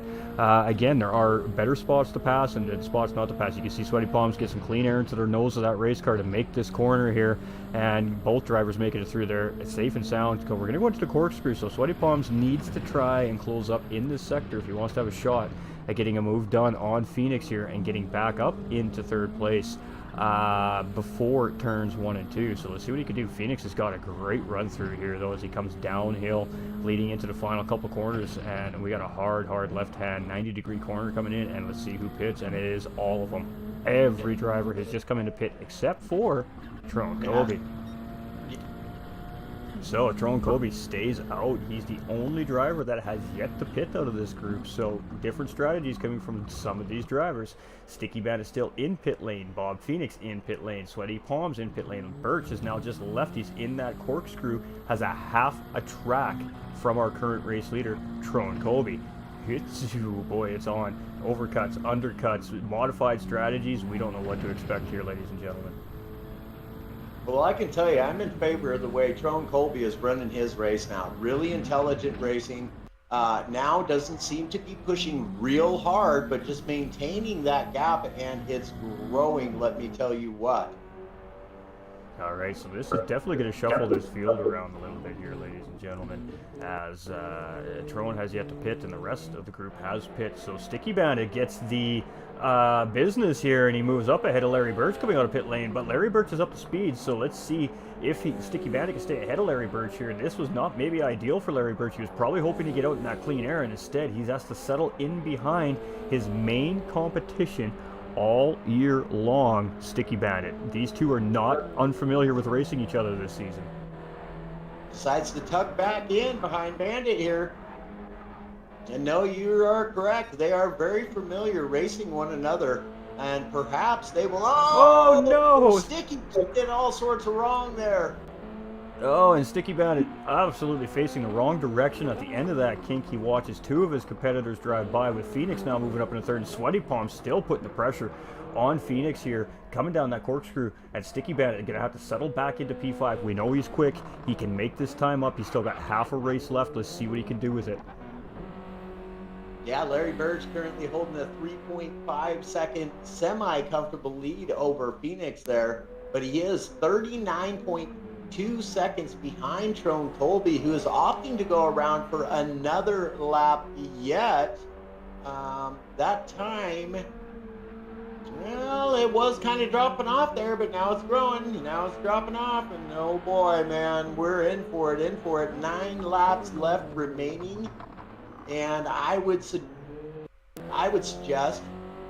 that Trone will go ahead and pit on this next lap, because he is losing time to Larry Birch. And if he does, they are going to come out right next to one another. Ooh, and we got a battle for third and fourth place between Phoenix and Sweaty Palms. Sweaty Palms had the inside track. Phoenix responded really well on the outside, and that's going to give Phoenix the inside coming into this left-hand sweeper now. Well, let's see which one of these two is going to get it out here. Sweaty Palms is on the better line for a better run out of the corner here, but he can't get it done. Phoenix is just going to stay out in front coming into the kink. Now, the driver's playing very nice in the kink here so far today, and that's good because, well, we've just seen it. We've seen Sticky Bandit make the mistake in the kink there, and he paid the ultimate price of losing 2 positions on the racetrack. So, great battling here between Phoenix and Sweaty Palms, and Sweaty Palms almost got it wrong coming into that chicane there, but he kept it together and loses no time on Phoenix up front. So our leader now in pit lane. Indeed he is, and here comes Larry Birch.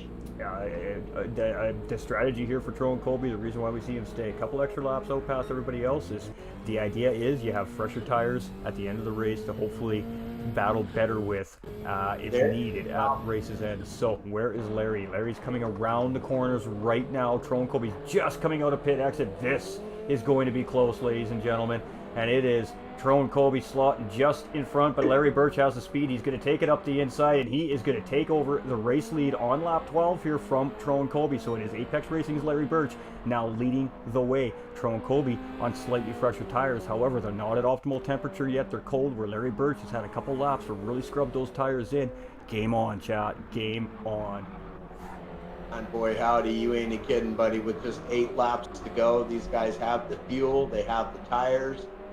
And I don't know, man. I don't know. I really think that old Larry Birch is going to have his hands full trying to keep Trone Colby behind him. He's got 2 laps fresher tires. We just see Bob Phoenix and Sweaty Palms battling coming up to the kink. Phoenix went a little bit wide, and he just did what Sticky Bandit did just a couple laps ago. He caught the outside edge on the exit in that sand, and he spun that car around. Sticky Bandit is going to take 4th place back over, and Phoenix now the recipient of the kink here at Laguna Seca, ladies and gentlemen. That's going to set him back, and this is very, very quickly becoming a two racer showdown here for this race win, but we cannot count Sweaty Palms out. He is only 4 seconds back from our first and second place driver, ladies and gentlemen. So here we go, lap 13 of 20, 8 to go. This really is your battle right here, right now, between Larry Birch and Trone Colby. This is where the battle is on the track. Larry Birch opened it up, a 1 second gap so far on Trone Colby. Now, Trone catching a little bit of that dust right there on the outer course, outer half of the track there. Not what he needed. That dropped him down another 4/10 behind Larry Birch. Now got those tires cleaned off, though. And this race is far from over. Do not let this 1.5 second gap fool you guys. Trone Colby can drive, ladies and gentlemen. He wouldn't be here if he couldn't. But Larry opened up that gap from a 1.8 seconds now. So Larry really charging. And Raylander is made up a ton of time. So here we have a situation developing. We have Raylander starting to catch up to his teammate Phoenix up ahead. They have about 7.25 laps remaining. If these two drivers hook up and they can get some good clean bump drafting going, it may potentially catch them up to those drivers up in front. But again, as Nolander was saying, right now all the focus is on these three drivers really essentially here between Trone Colby, Apex Racing's Larry Birch, and Sweaty Palms. These are the guys right now that have the best chance to take it all home. But we've seen two drivers already today fall victim to that absolutely horrifying kink leading into the infamous corkscrew. That kink, any race car driver that's in real life will tell you that kink is actually more scary than the corkscrew once you've gone through the corkscrew a couple of times. So very tough sector is that high-speed kink. You get it wrong, you pay the price. So every time around here, these drivers need to be 110,000% focused not to make that little mistake. Yeah, indeed. Larry Birch now with a 2.1 second lead over Trone Colby. But some developments now. Raylander just 1.4 seconds behind Phoenix. Phoenix carrying himself a half-second penalty, but Raylander goes off into the dirt. That was a tough hit right there for Raylander, ladies and gentlemen, and just not Raylander's day here today at Laguna Seca. The track has definitely claimed its victims here very early on today, and Raylander unfortunately just making that small mistake. But you know what, he's still going to continue on here, and at the end of the day, no matter where these guys finish, these are the top 6 Pro-Am drivers of our season, so that in itself is a lot to be proud of. I'll tell you what, man, Larry Birch is absolutely on the move now, opening up a 2.6 second gap over T2's Trone Colby, and looking really strong right now. And I got to tell you, this looks like a driver who has one goal in mind here right now. So that's it. Let's watch this race develop and break down in front of us here, ladies and gentlemen. This has been all the build up today, and we're 75% done here. We have 5.5 laps remaining here at Laguna Seca, ladies and gentlemen. Yeah, now Sweaty Palms only 5.4 seconds behind Trone Colby, currently sitting in T3 as well, with Sticky Bandit sitting in T4, just 3.9 seconds behind Sweaty Palms, and Sticky Bandit currently with the fastest lap on track with a 121.797. So Sticky's flat out moving too, trying to make up some time here in the latter half of the race. Absolutely. I mean, 5 laps around Laguna Seca is an eternity to a race car driver. You need to get the flow right, you need to get it proper, and 2 drivers out of the 6 just showing that they have a little bit more preparedness here today at Laguna Seca in California, and it is fight on as we start lap 16, ladies and gentlemen. 5 to go. Yeah, Larry getting a really good exit out of that final corner, coming up the hill and into the first 2 left-hand corners, the double apex left here, if you wish. And Trone Colby just coming out there, so I mean 2.2 seconds. He's starting to bleed in to that lead of Larry Birch. Yeah, they're going back and forth. Now Larry pulling purples. Let's take a look at our splits here. We got a 22.4 by Larry Birch last time around. Trone with a 121.9, so 0.3 of a second faster, and Sweaty Palms with a 22 flat, so Sweaty Palms also faster than our race leader that last lap around.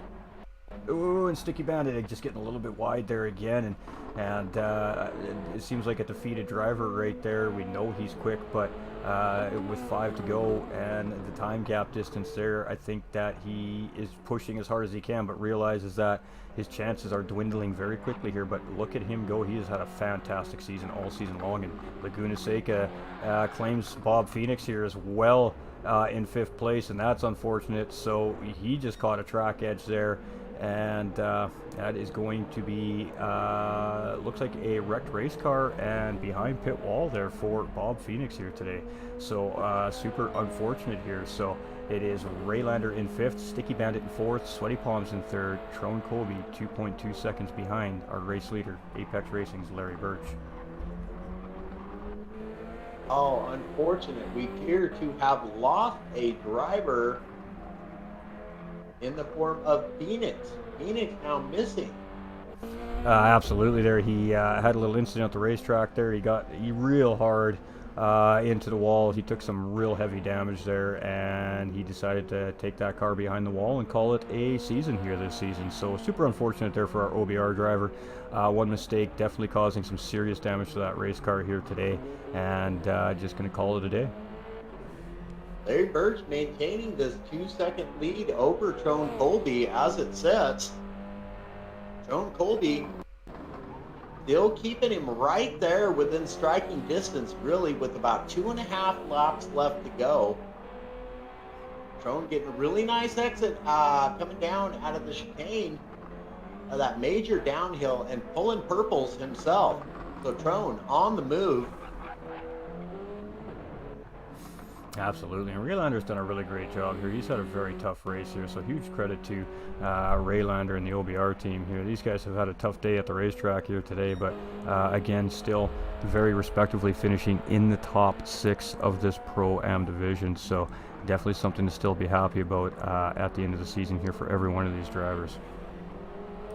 Indeed, keeping on. That's how we do. Ooh, and Larry Birch got a little bit too wide. They're using a little extra racetrack to get that entry there. And right now, those are the types of things, ladies and gentlemen, that could be very dangerous as Trone Colby is cutting in to that time of Apex Racing's Larry Birch. 2 seconds, 1.8, and dropping. And fastest lap last time around belongs to THG's Trone Colby. Indeed, Trone's really on the move, really pushing hard right now. Not overextending, not overreaching, just doing what he can do to catch up to Larry Birch. Larry Birch on a tear these past couple of laps. But as you said, Trone, like I was saying earlier too, really in favor of the strategy that he's chosen to run here tonight. Has the fresher tires by quite a bit. However, Larry Birch is doing slightly better on fuel, and we are about to approach the penultimate lap here at Laguna Seca for your Flat Out Racing North American Championship race between the two divisions, Pro-Am 1 and Pro-Am 2. And here comes Trone Colby. And he is pushing. He is absolutely sending it now. It is now or never. Less than 2 laps to go here. He is closing in. That is motivation. That is drive. Larry Birch sees that car getting closer in the rearview mirror. It is battle on. Can Trone Colby get close enough to make a move on Larry Birch? We're going to have to go into the drawer of racing cliches here, ladies and gentlemen. We've said it so many times here on GT45 Gaming. It is one thing to catch that driver. It is a whole other thing to find your way around that driver, and this one is for all the marbles. Absolutely, and Trone having gotten it wrong there somewhere, he was down to a 1.3 second gap behind Larry Birch. Larry Birch opening that back up, but Trone getting a really great exit out of the downhill through the chicane there, takes away 0.4 of a second off that lead time of Larry Birch. Absolutely, and we're within slipstream range, coming around the final corner. Sorry, not the final corner. Yeah, it is the final corner here. We are on our final lap. The next driver to come around and take that checkered flag becomes champion for our Pro-Am division, ladies and gentlemen. That is it. It's all here and now. It's between Larry Birch and Trone Colby. Good luck, gentlemen. Oh boy, Trone's got himself some work to do. Oh, the chat is getting excited. I could feel it. I could feel that vibe from the chat right now, ladies and gentlemen. Ooh, boy, it's juicy. Really worn soft tires, but Trone gaining 0.4 of a second right there. He's getting right up onto him now, 0.3 of a second. Trone, here he comes.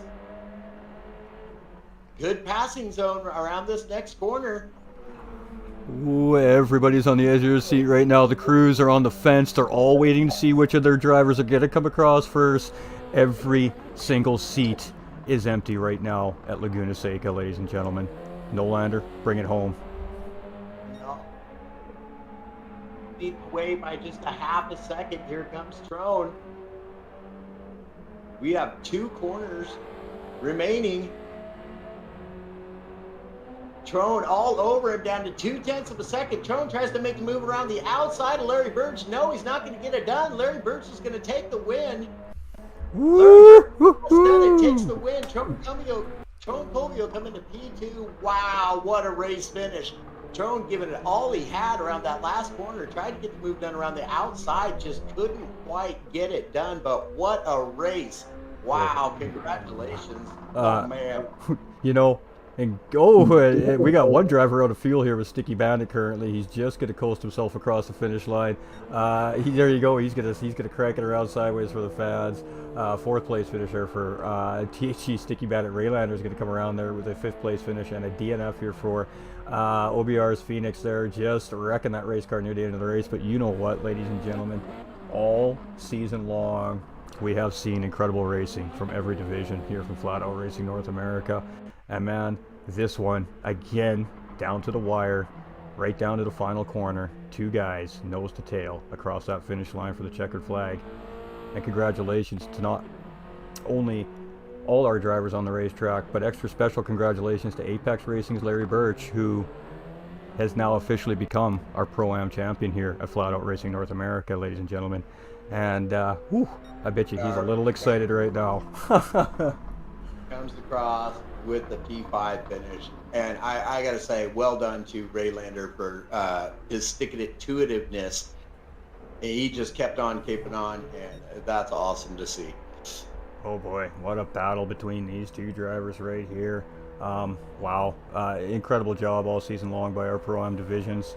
You know, it was intense, hot, sweaty racing all season long for these guys just to get to where they are. A lot of pressure on these gentlemen this week. These guys were all working with their teams all week long here at Laguna Seca, trying to perfect their way around this racetrack. And what a show that these gentlemen just put on here for us tonight. And oh boy, let's get those top 3 guys up in the podium interview chat here. We are definitely talking to our top 3 finishers like we always do here at Flat Out Racing North America. And then we're going to let our champion, Larry Birch, send it off here tonight. So I hope everybody is excited, because boy, oh boy, what a race that was. Whew. Wow. Indeed.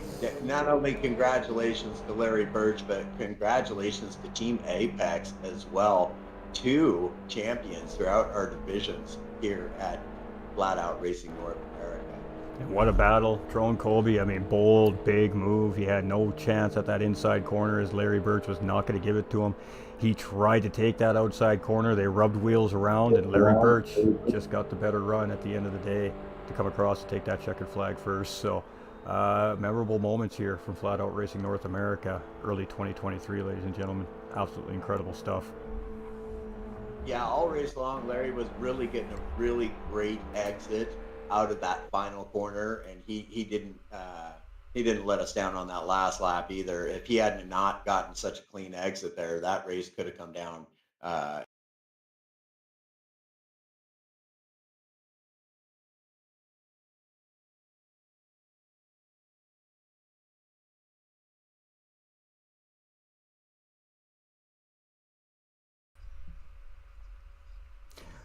Oh, I know, isn't it? You know, I'm sitting here for the last time, putting in some names on this podium interview screen. Boy, you know, as a broadcaster, we you know, it's a lot of work for us to do what we do, and we're happy to have a little break ourselves, but boy, are we going to miss this crazy action every single weekend. Wow. Yeah, absolutely, man. I couldn't agree more. It's definitely, well, again, bittersweet. It's been fantastic racing all season long, and these boys from these 2 divisions going head to head, and Pro-Am 1 and Pro-Am 2 coming out and put on quite the spectacle for us tonight. I gotta say, I really thought that Trone probably had it with that coming out 2 laps fresher tires, but Larry Birch, man, wow, what a race that guy had tonight. Incredible. Absolutely. I mean, he got on that soft tire. He came around turns 1 and 2, realized that he was going to be ahead of Trone Colby after he made that pit stop, and all he did was put the loud pedal down even further. I don't know if there's a floorboard left in that Apex Racing's BRZ, but I don't think that team cares today as Apex Racing's Larry Birch becomes champion. So, wow. Incredible stuff here by all the drivers tonight. I mean, all 6 drivers, absolutely incredible racing, and well worth the absolutely highly anticipated wait here tonight. So, wow, what can we say? We definitely have Sweaty Palms and Trone with us here in the chat, so let's go talk to our gentlemen. Maybe a big sigh of relief for these drivers, but well, we'll have to see what they have to say. Absolutely hard racing all season long, and we're going to start off with our 3rd place finisher, Sweaty Palms, coming in with a 3rd place finish in his division here this season. Very hard fought battling over there in that Pro-Am 2 lobby, and coming out with a 3rd place finish here in that showdown. So 3rd best overall Pro-Am driver this season here from Flat Out Racing North America. How are you feeling right now, brother? Relieved. It was a stressful week of practice, but yeah, I'm very happy with the 3rd place finish. Happy that it's over as well. Absolutely. That was some pretty crazy racing. Very quickly, you guys sorted yourselves out. We had some mistakes made on racetrack. Laguna Seca did exactly what Laguna Seca does. It set the stage for an absolutely incredible race. And I got to tell you, for only 6 of you gentlemen on the racetrack here tonight, what a show. So hats off to every single one of you here tonight, because I got to tell you, the fans were absolutely excited here tonight. That was some great racing from you guys, and you didn't disappoint. Talk to us about your race. You know, you had a strategy coming in. Obviously, you've put in tons of time in practice. Did the car act and respond how you expected it to here this evening? Yeah, pretty much coming in, I was going to start on mediums, go 9 laps, and finish the race on softs. Looks like I think the majority of everybody else did pretty much the same thing, so I had no advantage there. But it was I got hit with a penalty and went off a little. Luckily, didn't spin and kept it off a wall. And unfortunately for Sticky and the 2 OBR guys, they had some bad luck. I was able to take advantage of it. I hate to see that happen to them after a long season, but I took advantage of that and managed to steal 3rd. Absolutely, and congratulations on that. I mean, you know, like I said, 3rd overall in Pro-Am 2 and come out 3rd overall Pro-Am here for the season. So happy with that result? Yeah, I am. Of course, you like to win, but I'll take a podium any day, you know? Absolutely. And Nolander, you want to take over? Hi, my guy. Hey, just again, congratulations on your P3 finish here tonight. You were right there amongst all the top races, the top battles all season long, and very respectable job for you here tonight. Again, congratulations on your P3 finish, man. Incredible. Thank you, man. I appreciate that. Absolutely. And I mean, you know, anything you want to add on the season? You know, talk a little bit about how the season was for you, and then cap it all off with some thank yous and shoutouts, my man. Yeah, I mean, I think I said it in the final race of the regular season there. This became a league of fuel saving, so I was happy that the finale was based on how fast you were. Unfortunately, the other guys were faster, but I was happy it finished the way it did. I was happy to take a podium. Shout outs, of course, to my whole team. These guys were on all week, just different times, all of them helping me run practice races, work on different things. So they definitely deserve this podium as much as I do, so I appreciate them. But I mean, that's it. That's all I got to say. All right. Well, I know it's not the top of the podium here for you today, but you definitely don't sound disappointed. So, congratulations on a very, very well fought race here today. Congratulations for finishing 3rd overall in your division this season. Very respectable. Yeah, thank you, sir. I appreciate it. And there you have it, ladies and gentlemen. Sweaty Palms from Flying Fox Racing. Let's bring his name up for everybody so we all know who we're talking to. Hey, real quick, props to Trone and Apex on the win. Trone, you're a P2 guy, so I was glad to see you up there, buddy. Absolutely, and of course. And, you know, just congratulations. It was a lot of fun and a privilege to be broadcasting yourself and that Pro-Am 2 lobby all season long. It was a treat, and boy, you guys really finished it off with a bang here this season. So, congratulations. Thanks, man. All right, ladies and gentlemen, 2nd place finisher. And this guy, you know, I've been watching this guy race for a few months now, and I've been watching his progression, and he was so close here tonight. He just missed that first place overall in that Pro-Am 2 lobby by 1 point, and he just missed out on that win by a car length here tonight. So congratulations on a great race. Quite a bold strategy coming from you today. We completely understood what it was on your mind there, and it almost worked. Talk to us about your race, my guy. Yeah, and I'm surprised I was in the lead that whole time.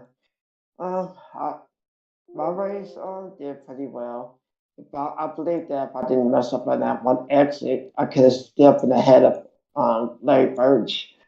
But unfortunately, he passed me as I was exiting the pit, and I spent the whole race chasing him down. And towards the end, I was so close. If I had one more lap, same with Phoenix all season, one more lap, I would have had it. And absolutely, it has been the story all season long for you. Unfortunately, hasn't it, Tron? It's just been one more lap, one more lap. But you know what? You had an absolutely fantastic season here, and at the end of the day, you're coming into this race already securing a top 6 spot in the Pro-Am division overall, and I don't think you're going to be too disappointed with a second place overall for the Humble Guys racing team, of course, or yourself. So, happy with your overall result this season. Yeah, I did better than expected. So yeah, I'm definitely happy about it.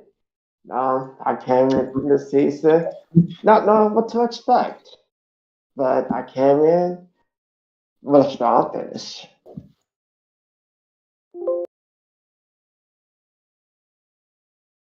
You got a couple questions there for an absolutely amazing drive by Tron Colby here this evening. Indeed, it was. Indeed, it was, man. I thought you had a brilliant race strategy, and things didn't just quite work out like you wanted to. But I got to say, man, brilliant move there at the end to try and get Larry Birch around the outside on the last corner. That was some good work, man. And you nearly pulled it off. So definitely congratulations on your P2 finish, and congratulations on coming in here with a tough group of guys to race against and really holding your own and seeing improvements from you throughout the season. And let us know. Give the fans a little insight. Season 3 return for you, sir. Oh yeah, definitely. I can't wait. I can't wait to find out what cars we're gonna be using, or what cars I can test out and finish strong next season. Fantastic, good stuff. Well, again, man, absolutely congratulations on your very strong P2 finish, man. You had your hands full racing with these boys here tonight, but you did very well, sir. And definitely looking forward to seeing you back again for season 3 here with Flat Out Racing. Congratulations. Thank you. Absolutely, and definitely nothing to hang your head about here today. It's not quite that spot you wanted. You were oh so close, but that was some fantastic racing, not only tonight but all season long from you. And you hoping to make that Pro-Am division again next season, or are you looking for a little bit more of a higher tier moving into season 3? Maybe a higher tier. If I'm stuck in program, I'm still gonna come off strong. So Absolutely. Well, congratulations on a great season. Anything you want to add to your overall season here, and of course followed up by some shoutouts and thank yous. yeah, it was a great season. I would like to thank the lobby too for great participation and great challenge. Especially by Phoenix, you gave me a run for my money. What can I say? Um, and thank you for Flat Out Racing for letting me join this league to compete. I want to also thank for all the sponsors: GTR Simulator, Ghost 45, Eighth Track Racing, and No Limiter, of course. And THG for letting me to be in their racing team. I'm still slow, but I know they laugh at that. Um, that's pretty much it.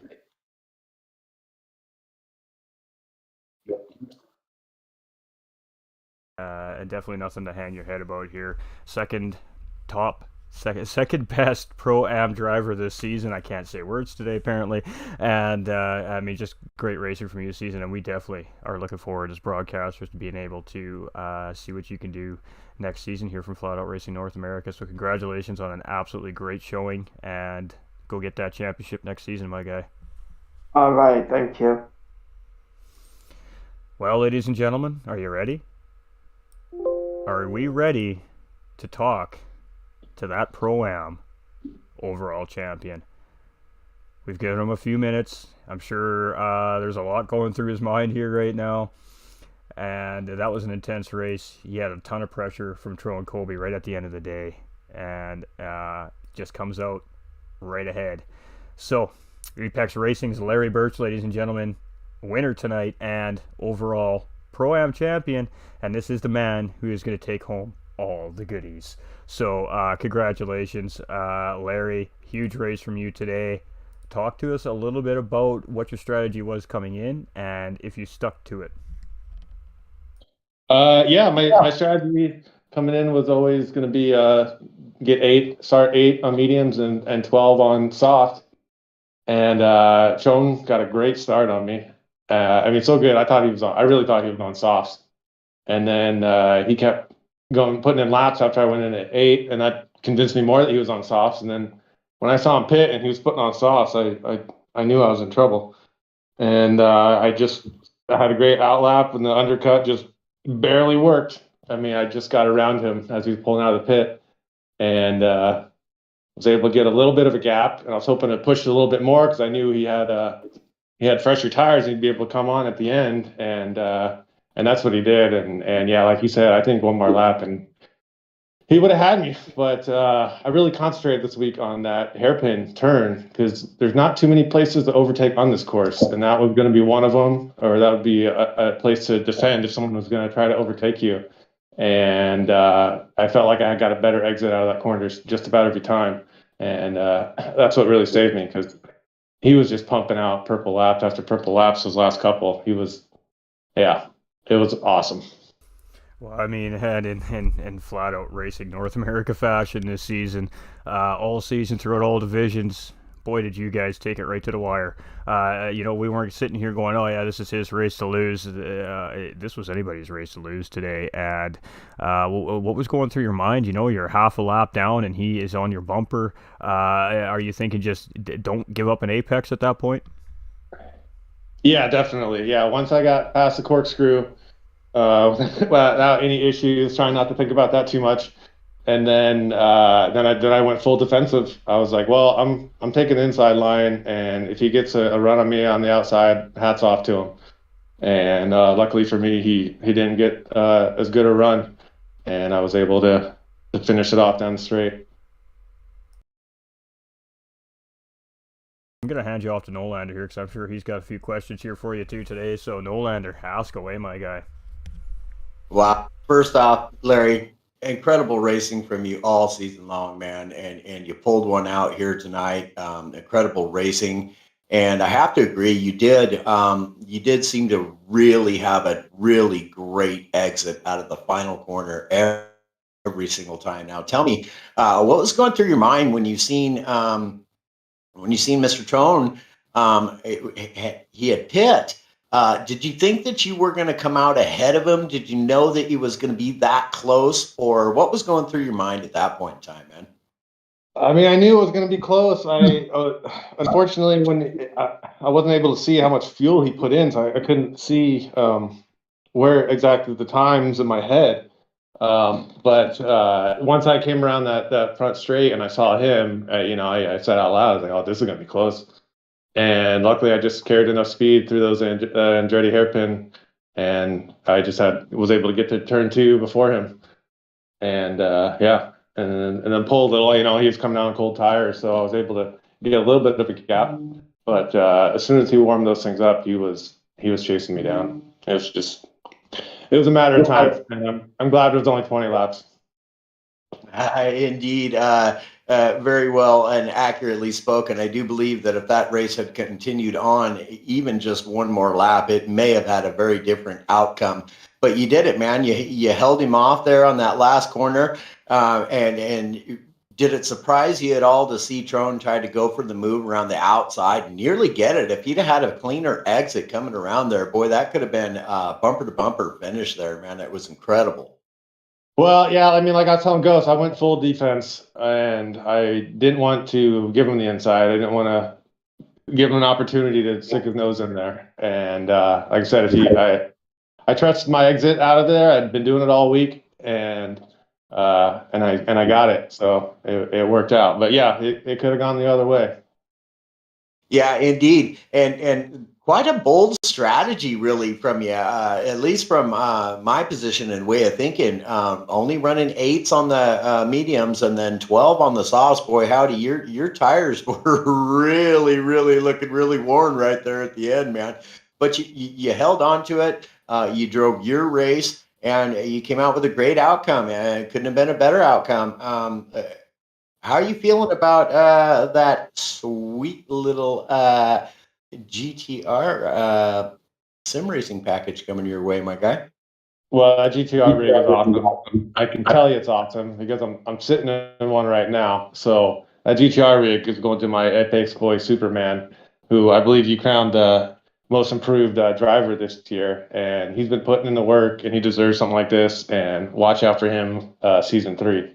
Oh man, what a guy, Larry Birch! Y'all hear that, fans? Larry Birch opting to send off his prize winnings to his teammate in the form of Superman. So what a stand-up guy! Awesome. That's it. Hey, thank you on my part for that. That's always loved to see the community giving back to one another and really pushing teammates to push and drive and move forward. And you guys have all done it. The Apex team, racing team, is really looking hot, man. I'll tell you what. And tell us, season 3 return for you, my man. Yeah, definitely coming back for season 3, and I definitely hope I'm in the same lobby as a lot of these guys. I battled Sticky all year. You got to witness that firsthand, and then another THG driver, Trone, comes along and gives me just as big of a fit. So I really look forward to a full season of those guys. That'll be super fun and sweaty. And unfortunately, Sticky had a little incident on turn 5, and I didn't see what happened to Raylander and Phoenix, but it seems like they had an incident. But those guys are a bit fast, so it'll be super fun. Morin hasn't announced all the qualifying yet, but it sounds like it'll be a little more comprehensive. But yeah, I look forward to it. Absolutely. And we look forward to watching you and your team, Apex Racing Team, coming out in season 3. We expect nothing but the best from you guys, as you guys have proven all year long, or all season long, rather, for the season 2 of Flat Out Racing North America. Again, my guy, congratulations on being the Pro-Am Division champion here for season 2. Excellent job. Well done. Thank you. Thank you. I mean, that was those are some great questions by Nolander. I mean, he really kind of summed it up. So I guess give us down a final recap of your season and your shoutouts and your thank yous for the final time, Mr. Birch, and go celebrate with the boys back in the clubhouse, because I bet you that thing is going to fall over by the end of the night. These boys have got to be fired up over at the Apex Racing Clubhouse. So congratulations, and send us off for the night, my man. Yeah, the season started out, good. I think I started with a third. I was real close. The top 3 were all within a second of each other, and Watkins, so I knew it was going to be competitive. Yeah. And then it just went from there. Me and Sticky and I should say, really just kept improving every week, and it was every other week one of us was ahead on the leaderboard. And unfortunately for me, he got me in the end on the regular season, but I got it tonight. And I look forward to many more battles with that guy. But I improved so much this season, and shout out to all the Apex boys, the elite drivers in particular. They would come get into our slow BRZ and ride laps with us and show us what we were doing wrong, or give us something to shoot for. And they took the time out of their practice to help us improve, and it definitely helped. And yeah, I couldn't be happier, and I'm really, really excited. Absolutely. Well, definitely well-deserved and definitely well-earned season. And you can walk off Laguna Seca here today, hanging your head high as overall Pro-Am champion here for Season 2. So congratulations, and we'll see you soon again on track the next time, my man. Appreciate you. All right, and a special shout out to you and Nolander too. You guys broadcasting these things makes it special. It's fun. It's really allowed this FOR league to grow. I can send links to my family and friends and who aren't into sim racing per se, but they'll watch if they got friends in it, and then they get involved, and it's a lot of fun. So I really appreciate you guys taking the time out of your days to do this. And it sounds like you're having fun, but I still appreciate it nonetheless. Well, we are having fun, and I mean that's because of you guys. Like I said, I've been saying it all season. The drivers set the vibe on track for the commentary booth, and boy, the vibe has just been off the vibe chart this season. And you guys finished it in, like I said, typical fashion. A race right down to the finish line on the final lap for the overall big old championship. So we can't ask for anything more as viewers and fans and commentators. So I mean, kudos to you and every other driver. We had 90 plus drivers involved throughout the season with reserves and everybody else that took part this season. And boy, what a season it was. So I mean, what else can we say? But congratulations to all our champions. Our Elite Division champion, of course, Callan Roach. Our Pro Division champion, KCR Nieder. Our now just newly crowned Pro-Am champion, Apex Racing's Larry Birch.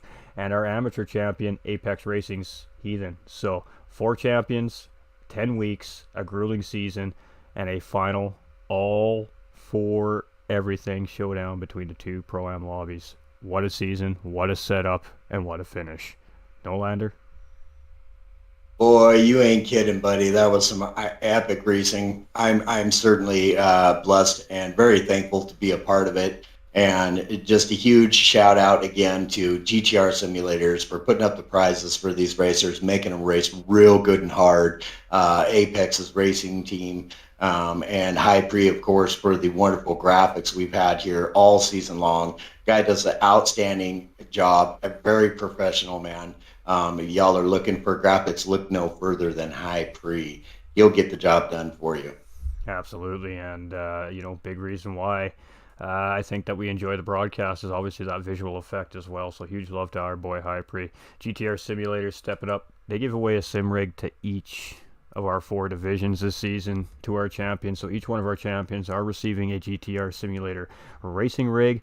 And as we just heard from Apex Racing's Larry Birch, who already has one of these rigs, he will be giving that to his teammate Apex Racing Superman, who is most certainly in need of a racing rig by chance. So, and that's the love, that's the sim racing community vibe. That's why I myself take so much part and pride in being a sim racing broadcaster, because of things like that. Acts of kindness, absolutely selfless acts.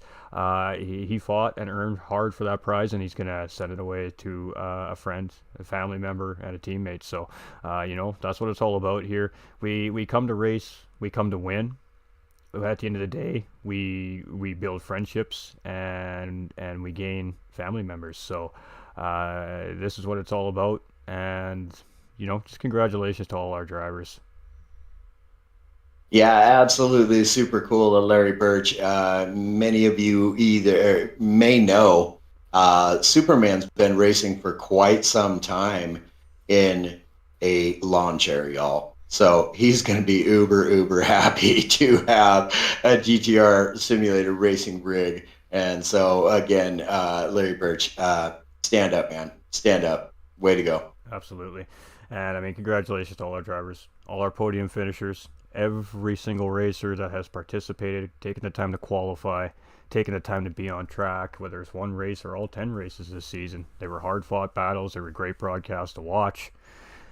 And boy, it's sad to see it go, for sure. But we'll be back in a few weeks' time, ladies and gentlemen. It's not all done and ever forever. We'll be back in a few weeks' time with a whole new setup, a whole new set of cars, and a whole new set of drivers. Some returning, some new. Let's see what Season 3 has from Flat Out Racing North America. Our other sponsor, too, ladies and gentlemen, Apex Racing Team, coming in and supplying our top 3 finishers from each division. with special customized merchandising prizes depending on that position that they finished overall in the season. It depends on what it is that they get customized from Apex Racing and Flat Out Racing North America as well. So much love to Apex Racing team coming in with some sweet swag to reward all the other drivers that fought hard this season on the podium as well. Definitely well-deserved prizes for all those drivers as well. So much love to both our title sponsors here this season. You know, they added a whole new level of fierceness, competitiveness, and drive in these drivers this season, and boy, was it worth it, let me tell you. Yeah, absolutely, man. It really makes the racers really drive hard. You know, they push, they practice really, really hard for these races, and definitely big congratulations to all of the racers this year at Flat Out Racing North America. You guys have put on a show week in and week out, and I'm super pumped. Can't wait for season 3. I'll be back if I'm asked to. You'll see some more and hear some more out of No Lander Gaming. We're just thrilled to be able to do it for y'all, and appreciate all of y'all. Thank you, guys. What do you think, Chad? You think No Lander's worthy of returning for season 3? What do you think, Chad? I sure think so. You know, from me to you, my man, you came in. I asked for your help because I had a lot on my plate. You stepped up. You know, you made some purchases to make it all happen as well. So from the bottom of my heart, I appreciate you stepping in, really taking some of the work off my plate, and you knocked it out of the park, dude. You should be very proud of yourself, and I guarantee you, you have tons of fans from Flat Out Racing North America. So, of course, you are returning if you want to, my man. I'm here. I've absolutely enjoyed it. Like I said, it's been an absolute blessing for me. Incredible to watch all of the racers really improve their racecraft throughout the entire season. I can't say it enough. I'm super thrilled for season 3. It's going to be awesome, guys. Absolutely. And you know, with that being said, ladies and gentlemen, you know, we hate to let you go, but it's that time. We got to send season 2. We got to put it in the history books. We got to mark it in the archives. And we got to sit down with our families and our racing teams, settle down, have a little bit of family love, let these guys rest up, take it all in, and start preparing for season 3 in a few weeks' time. So, regrettably, it is that time. We're going to have to say goodbye, ladies and gentlemen, from Flat Out Racing North America. But stay tuned to the socials, to pages, because we're going to keep you up to date. As soon as we know, everybody will know what's happening here from Flat Out Racing North America. No Lander, my man, appreciate you being here tonight. Top level, as always. And I'm going to let you kick off your stream and say goodbye to your community over there and your viewers. And I'm going to do the same. And we'll see you. We'll see you on the next one, my dude. Yeah, thank you to Mr. GT45 for bringing me along. It's been an absolute pleasure, man. You have an absolutely blessed night. And to y'all up there in the chat in GT45 Gaming's room, I say a big thank you to you all as well. Y'all have a blessed night too. Take care, guys. Absolutely. Cheers, B-Fam. Good night. All right, ladies and gentlemen, so there we have it. What a crazy night of racing. Very lengthy broadcast here tonight. Appreciate everybody hanging out. A lot of you hung out right from start to finish. Top level. You guys killed it. I mean, you know, we asked for the drivers, we asked for the fans to show up tonight and really give these guys the vibe, and you guys, the legends, the viewers, completely went above and beyond and stepped up. Thank you. You guys have no idea how amazing you really are. The viewers, you guys, those likes, those shares, those follows, those subscriptions, help Flat Out Racing North America push well over 15,000 views in 10 weeks. That's incredible, ladies and gentlemen. Be very proud of yourselves. You're a very large reason of why we're here, right now, talking to you live on Facebook and YouTube for Flat Out Racing, because you keep the drivers coming back, wanting to put on that show. The fans coming in, cheering those drivers on, they see you, they feel those vibes on the racetrack, and they appreciate you. Thank you guys for coming in and making it such a spectacular season for us as well here at Flat Out Racing North America. It makes it all worthwhile as drivers, broadcasters, administration staff, owners, operators, and of course our volunteers. The biggest shout out always goes to our volunteers. We can't do it without our volunteers. We love you. we see you, and we most certainly appreciate everything that you have done and the time that you have given us to give us such an incredible season. I mean, what else can I say, ladies and gentlemen, but what an absolutely amazing season 2 here from Flat Out Racing North America. It's been an honor and a privilege to be here, to have you guys come back week in and week out and show that support and that love and hang out with us. Absolutely incredible. Let's catch up on some stuff, though. We are definitely behind on alerts because, the racing action was just so incredible on the track. We just couldn't keep up with you incredible legends hanging out with us here tonight, so let's catch up on some of the stuff here. We have Justin Silva coming in with the heart, Heath Harding with the like, Rusty Floyd with the like, David Walters with the like, Chris Reeves with the like, Cody B coming in with that like, Sleepy 404 coming in with that like, 2 legendary Facebook streamers with Cody B and Sleepy 404. Much love to them. Michael Tahali Sr. coming in with that like and that share. Thank you for that extra level of support with that share, my guy. Peyton May coming in with that thumbs up. Jason Prevet coming in with that thumbs up, and Aaron Waters also coming in with that thumbs up. To everybody that viewed and is viewing on GT45 Gaming YouTube, we appreciate you. Thank you for all those likes and shares, and over on Flat Out Racing North America's YouTube, thank you, and for all those likes and shares, we appreciate you. Stay tuned.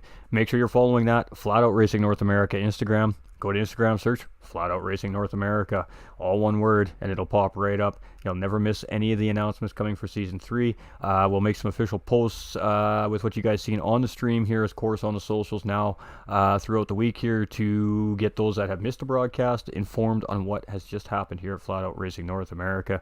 Congratulations to all our drivers, all our podium finishers on the season.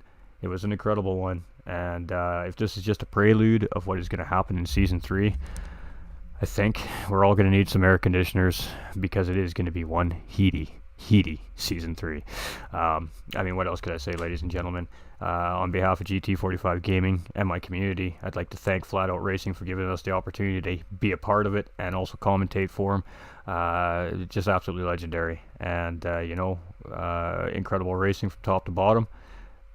Elite, Pro-Am 1 and 2, and amateurs. Heathen said it best in his interview earlier tonight.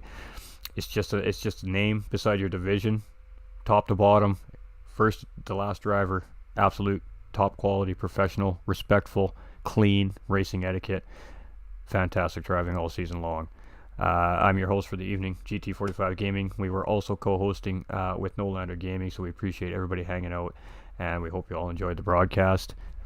Well, you know what we say here at GT45 Gaming, ladies and gentlemen. Stay winning, because you all matter. We'll see you very, very soon from Flat Out Racing North America for Season 3. And new stuff coming here from GT45 Gaming. Pay attention to those socials, chat. It's about to get busy. We love you. We see you. We appreciate you. And we hope that this really kicked off your weekend in style. Because, boy, the guys put on a show tonight. Thank you very much for being here. We'll see you all in Season 3.